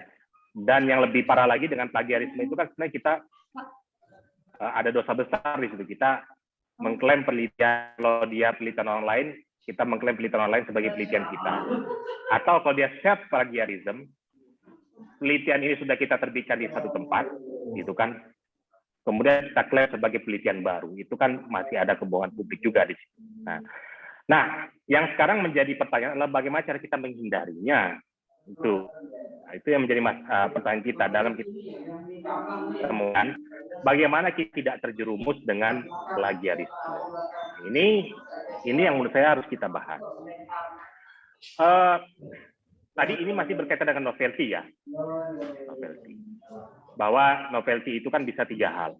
Kita mengulang penelitian yang sama tapi dengan data yang baru, ya kan? Atau kita merevisi penelitian sebelumnya, kita challenge penelitian sebelumnya menggunakan teori baru.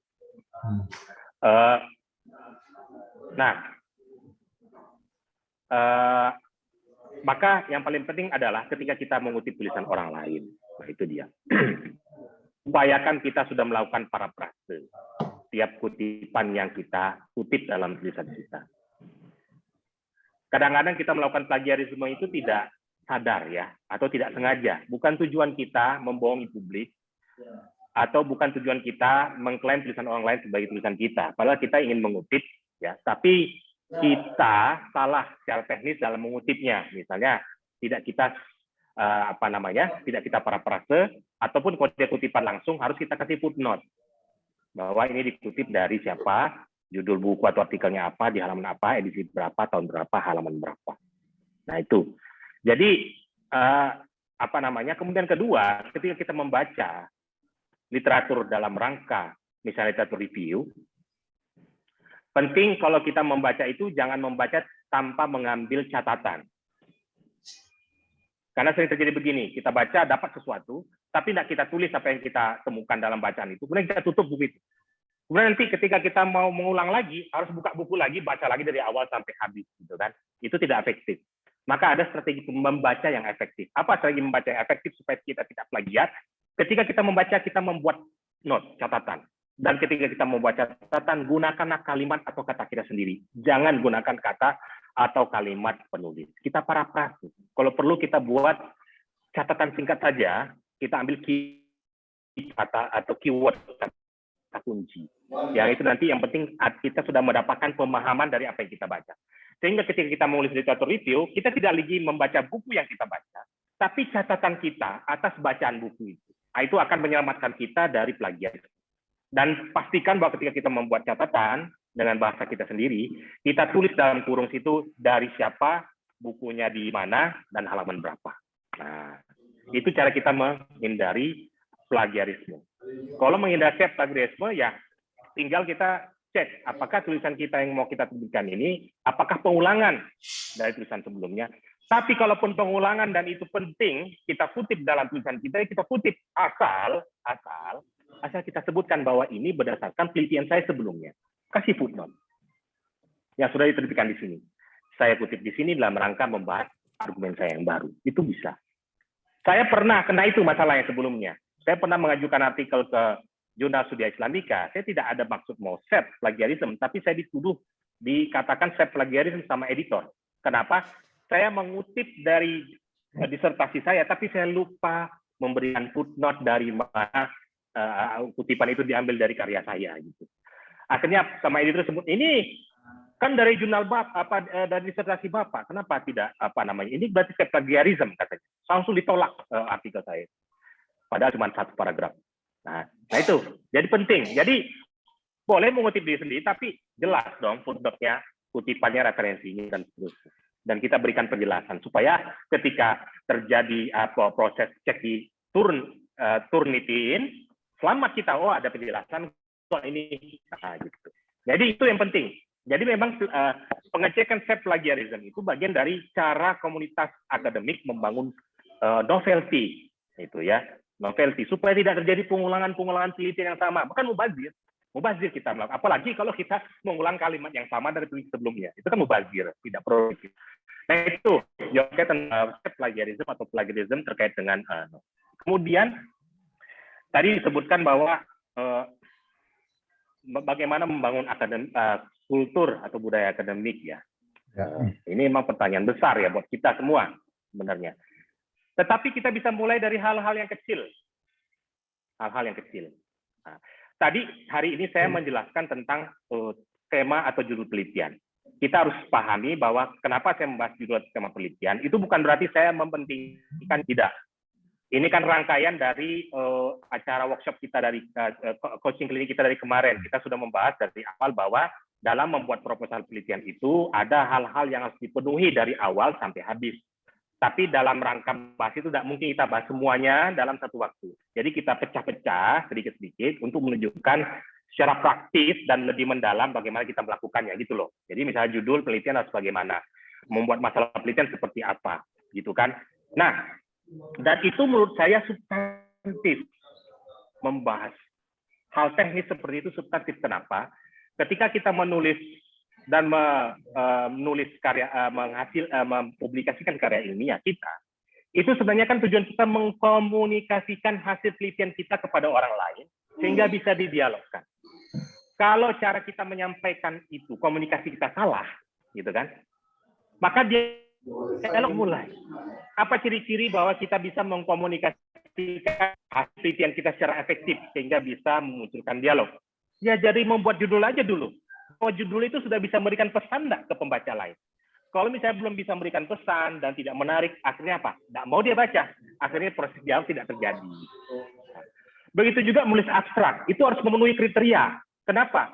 Karena itu cara kita mengkomunikasikan. Jadi itu semacam kesepakatan komunitas akademik dalam mengkomunikasikan hasil penelitiannya. Jadi itu sama, standarnya hampir sama dalam tiap jurnal, walaupun berbeda-beda, ada beberapa hal teknis lain yang lebih spesifik.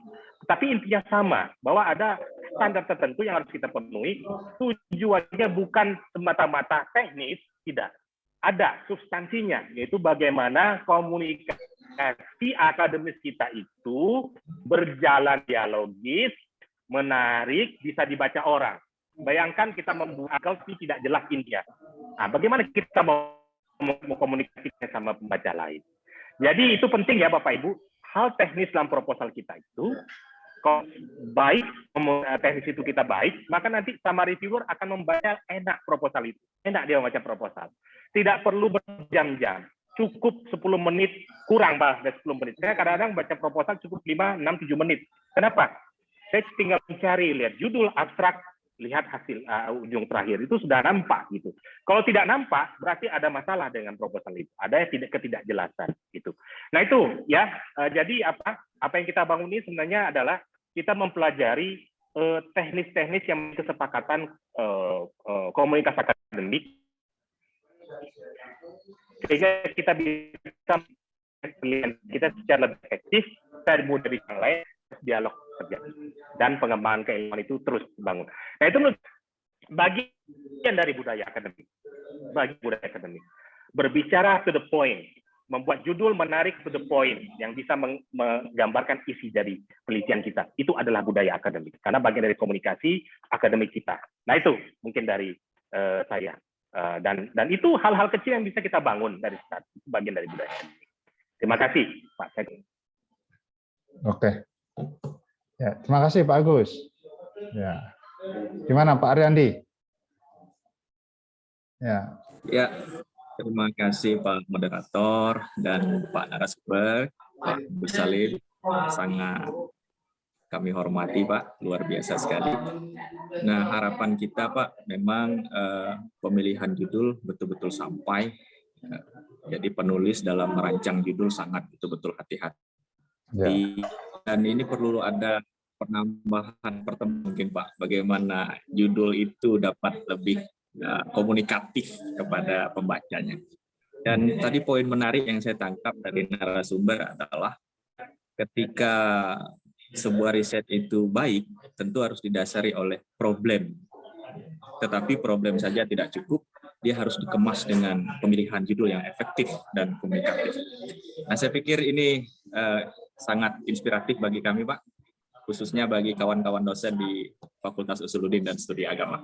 Terima kasih, Pak Moderator. Demikian. Oke, makasih Pak Ariandi.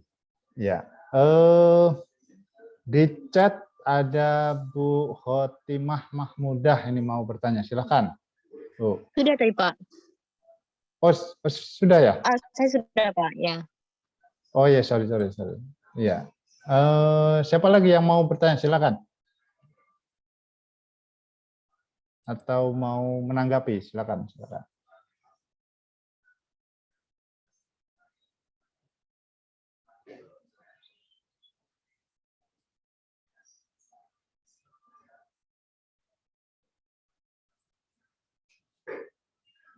Halo? Ya, tampaknya belum ada.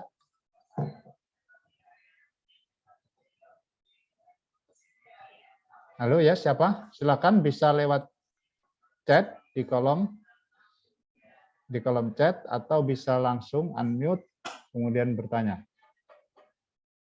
Oke, mungkin sambil nunggu Pak Agus ada yang mau disampaikan mungkin soal apa tadi? Apa namanya, kebaruan ya, novelty. Nah ya, ada Pak Jamal ini ya, Pak Jamal hadir juga. Pak Jamal luar biasa ini. Selamat datang Pak Mutu. Ya, WFSD FP apa maksudnya itu Pak Jamal ini? Jadi ada maknanya itu Pak Abid. Iya ya. Kita harus tanya itu. Iya. Ya, misal novelty lah Pak Agus, mungkin bisa sharing lah apa yang bisa dibagi, mungkin apa novelty, gimana cara Baik. mendapatkan Ya. novelty. Ya. Intinya kalau mau dapat novelty, bacalah literatur seluas-luasnya. Itu kuncinya. Bagaimana kita mau tahu kedudukan kita kalau kita belum tahu literatur yang tersedia tentang topik kita itu sudah kita baca semua atau belum? Karena reviewer, apalagi jurnal internasional, itu dia ahli di bidangnya. Dia tahu karya-karya apa yang harus kita bahas dalam penelitian kita. Kalau terlewat karya-karya penting di bidang topik kita itu udah langsung dia tidak baca. Karena berarti apa? Kita tidak membangun novelty. Sebab membangun novelty harus berdasarkan literatur yang sudah ada. Itu tips saya sebenarnya. Jadi maka kita harus punya akses literatur yang seluas-luasnya. Kalau bisa bahkan dalam berbagai bahasa. Tapi ya paling inti minimal lah bahasa Inggris gitu. Sebab apa namanya itu menjadi bahasa internasional gitu kan. Nah, jadi kita bisa akses terutama penelitian terkini melalui jurnal-jurnal artikel. Maka kita perlu, dan tentunya untuk akses literatur yang luas itu ada strategi dan tekniknya. Saya kira itu harus ada sesi khusus Pak Abid, nanti kita bahas itu. Akses literatur, karena itu penting. Karena kalau itu tidak ada, jangan kita mengklaim ada novelty. Jadi kita punya akses penelitian terbaru di bidang penelitian yang kita teliti. Misalnya, kalau kita meneliti tentang pendidikan fisika, misalnya terkait dengan apa namanya problem solving approach misalnya, maka kita harus baca buku-buku atau artikel-artikel terbaru di bidang itu, ya, dan kita petakan di mana posisi kita dalam literatur tersebut. Intinya semakin banyak kita baca, semakin tajam penelitian kita, semakin tajam problem yang kita buat, semakin tajam research question atau penelitian kita, dan semakin jelas novelty kita. Kedua, jangan buru-buru langsung menemukan novelty. Nah ini kadang-kadang kita memaksakan itu di awal penelitian, apalagi itu di awal penelitian. Bahkan sekarang kita di awal penelitian malah belum tahu temuan penelitian kita apa, kecuali kalau penelitian kita penelitian teoritis. Penelitian teoritis itu kan kita menguji hipotesa teoritis ya. Kadang-kadang juga penelitian yang non teoritis juga kita menguji hipotesa yang kita sebut sebagai argumen, ya. Nah, jadi kita harus menguji argumen kita itu apakah betul atau tidak. Nah, terkadang dalam proses itu kita belum menemukan novelty. Jadi novelty itu proses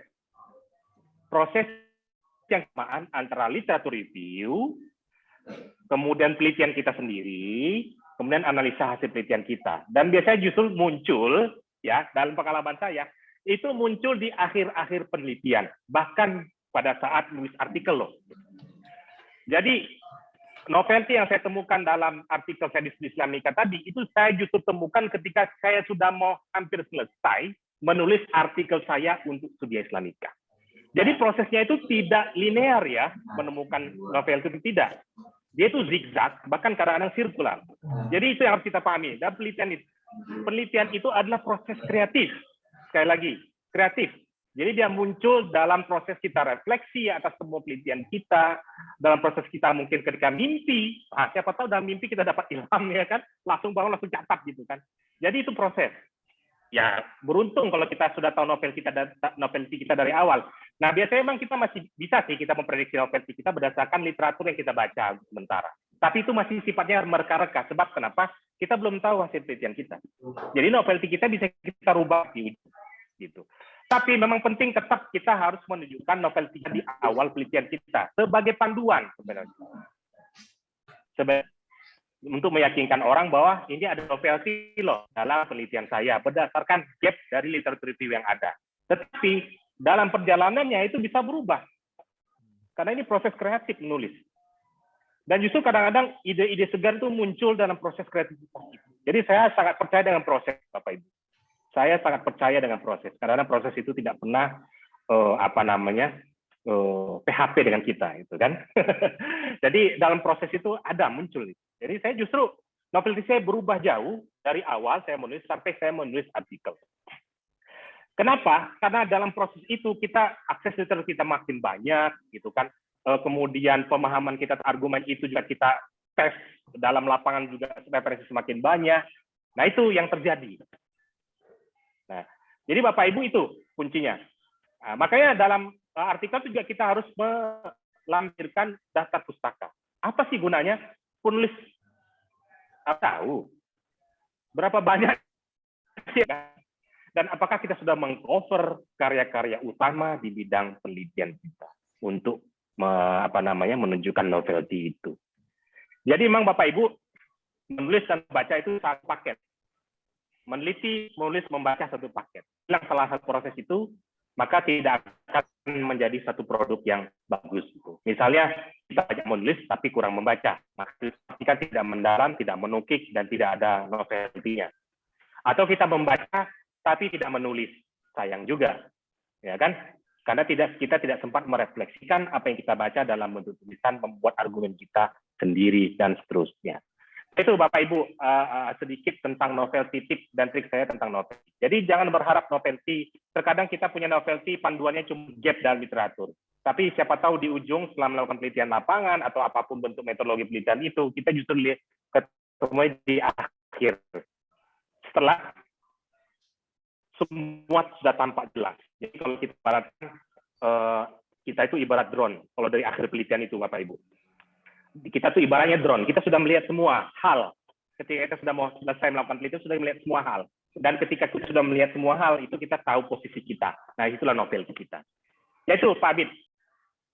Oke. Terima kasih Pak Agus. Ya, saya lihat lagi artikel Pak Agus ini. Ya, jadi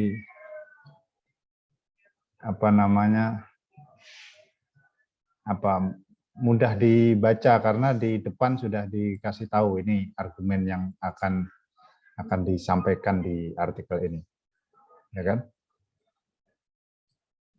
Ya, saya ini jelas sekali. Ya, temuannya apa begitu. Jadi novelty-nya jelas. Oke, mungkin Pak Jamal mungkin mau berbagi juga. Silakanlah kita undang Pak Jamal, mumpung hadir nih, jarang-jarang ketemu Pak Jamal. Iya, gimana Udahlah, Pak itu Jamal? Udah Mas Agus udah ada masternya, udahlah. Bener itu. Ayo Pak Jamal. Ceritalah Pak Jamal, Aja, gimana Mas kalau Agus. proses mereview itu gimana Pak Jamal? Proposal. Ya, Pak Jamal ini kan udah kemana-mana nih, reviewer. Oke, ya. Ya, silakan. Oh, baik, terima kasih Mas Abid. Jadi Ya. kalau karena ditanya pengalaman mereview ya, meskipun saya tidak terlalu banyak tulisan karena terlanjur menjadi reviewer, itu pun masih di level IAIN di Kerinci. Jadi memang kelemahan riset-riset yang diajukan oleh sebagian dosen ya untuk case yang di tempat saya mereview, pertama adalah ketidakmampuan calon peneliti itu mengkontekskan risetnya dalam konteks yang lebih luas, seperti itu. Jadi ketika misalnya kita melakukan riset mungkin di untuk lokal wisdom misalnya di daerah Tanjung Jabung Barat misalnya. Nah, peneliti kurang mampu, calon peneliti kurang mampu untuk mengkontekskan risetnya ini dalam perdebatan global gitu. Jadi dia selalu sendiri gitu loh. Jadi dia temanya misalnya tentang kearifan lokal terkait dengan nelayan misalnya kan. Nah, itu kan harus dicari riset yang terkait ya, yang kajian terkait itu misalnya tentang suku Duana ya yang ada di Tungkal. Itu kan harus dibicarakan dulu dengan orang tentang masyarakat suku terasing yang ada di pinggiran pantai, bagaimana dinamikanya, bagaimana perdebatan ahli tentang itu. Dibawa dulu ke situ dunianya, pembaca itu, baru kemudian kita bicara secara perspektif lokal. Nah, itu yang menjadi kelemahan banyak peneliti ya untuk case yang direview. Kalau di mereview ya mungkin itu saya kira. Kemudian kontribusi akademiknya juga itu saya kira penting ya. Juga itu kan dari situ ya, kemampuan kita untuk mencari riset gap-nya dari disampaikan Pak Agus tadi, kemampuan kita membaca banyak literatur adalah bagian terpenting dari sebuah pendahuluan penelitian. Kalau yang lain sih ngikut. Yang kedua mungkin desain penelitian ya. Bagaimana merancang sebuah desain riset yang memang sudah up to date ya. Hari ini kan sudah orang meriset itu sudah mix ya. Kemudian juga pendekatan baru seperti etnografi, memanfaatkan analisis konten ya, mengamati fenomena yang ada di dunia maya juga menjadi tren-tren seperti itu yang juga menjadi rekomendasi untuk penelitian. Kemudian tema-tema kayak moderasi beragama dan tren-tren yang ada di Kementerian Agama itu juga sebenarnya direkomendasikan untuk diteliti, hanya memang ketika kita meriset hal-hal yang menjadi agenda juga harus ada sesuatu yang baru. Misalnya moderasi di konteks mana gitu kan. Jadi kalau temanya tepat tetapi kemudian untuk pentingnya riset kita juga menjadi kelemahan ya banyak peneliti ya. Kemudian terkait dengan itu juga penggunaan ya referensi ya, ketika kita misalnya memproyeksikan riset kita untuk terbit di jurnal-jurnal internasional bereputasi, maka referensinya juga harus diikuti dari jurnal-jurnal yang internasional bereputasi. Saya kira itu beberapa catatannya Pak Abid, sedikit saja, tapi itu oleh Pak Agus tadi. Ya, terima kasih Pak Jamal. Ya, jadi ya seperti Pak Agus tadi, memang kelemahan-kelemahan proposal misalnya diantaranya tidak gagal untuk mendialogkan dengan riset-riset lain yang lebih luas misalnya. Jadi proposal itu menyendiri misalnya. Sudahlah risetnya dilakukan di sebuah kelas misalnya tertutup, lalu diskusinya ya seputar kelas itu saja, tidak kemudian berdiskusi dengan teori-teori lain yang jauh lebih luas, yang riset-riset terdahulu yang juga dilakukan para ahli di luar di tingkat global misalnya. Ya teman-teman, kita sudah hampir 2 jam, mungkin ya 2 jam kurang sedikit kita mungkin harus menyudahi ini, dan kita akan ketemu di minggu depan, Rabu depan. Nah, Rabu depan Pak Agus saya kira akan memberikan satu contoh proposal. Ini loh proposal yang kira-kira baik dan yang yang penting kalau mau buat proposal, panduannya ini Bapak Ibu, judul maksimal 15 kata, latar belakang 500 kata, perumusan masalah 50 kata, dan seterusnya. Oke, Pak Agus mungkin akan ada yang disampaikan untuk penutup sesi hari ini. Ya, Pak Abid. Itu yang saya sampaikan, bahwa meneliti itu sebenarnya kerjaan multitasking. Jadi kita meneliti itu banyak kegiatan akademik yang kita lakukan di sana.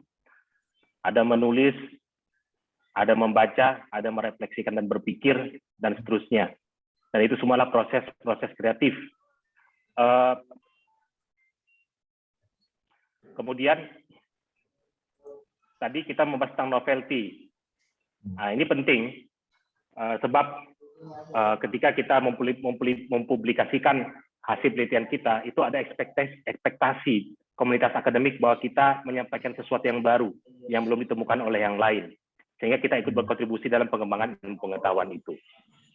Dan penting dalam proses menemukan novelty itu adalah kemampuan kita untuk membaca literatur, skill kita membaca literatur, skill kita mengakses teknologi literatur, teknologi referensi, dan seterusnya. Jadi ini skill yang harus kita bangun dari sekarang sampai kapanpun.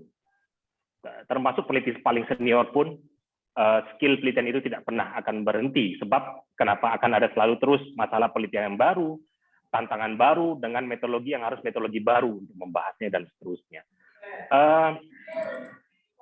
Yang paling penting adalah dalam proses penelitian itu, apa yang kita sebut sebagai satu sikap yang disebut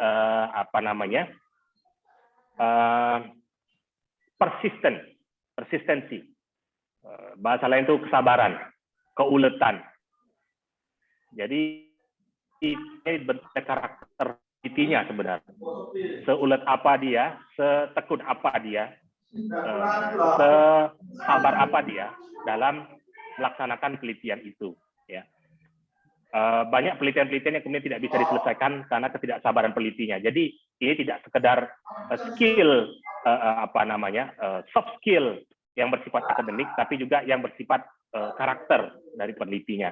Nanti ini kita akan bahas juga lah lebih lanjut sambil kita membahas kompetensi penelitian.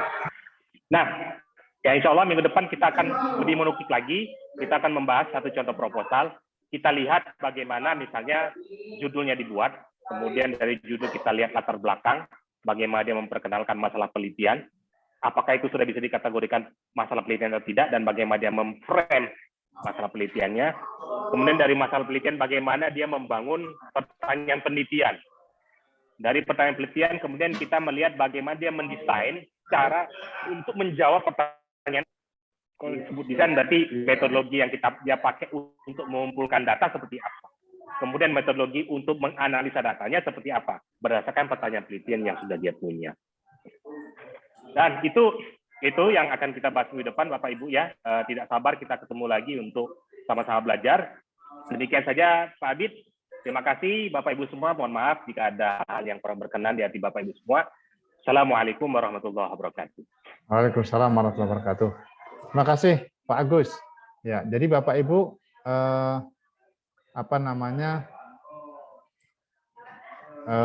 kita akan ketemu Rabu depan, dan hari ini sudah 2 jam kita berjumpa di ruang Zoom ini. Terima kasih sekali lagi kami ucapkan pada Pak Agus Salim sebagai narasumber, Pak Jamal sudah menyempatkan diri hadir, ya, kemudian Bapak-bapak, Ibu-ibu peserta yang selalu bersemangat. Insya Allah kita ketemu Rabu depan, dan sekali lagi terima kasih. Saya akhiri, wassalamualaikum warahmatullahi wabarakatuh. Waalaikumsalam warahmatullahi wabarakatuh.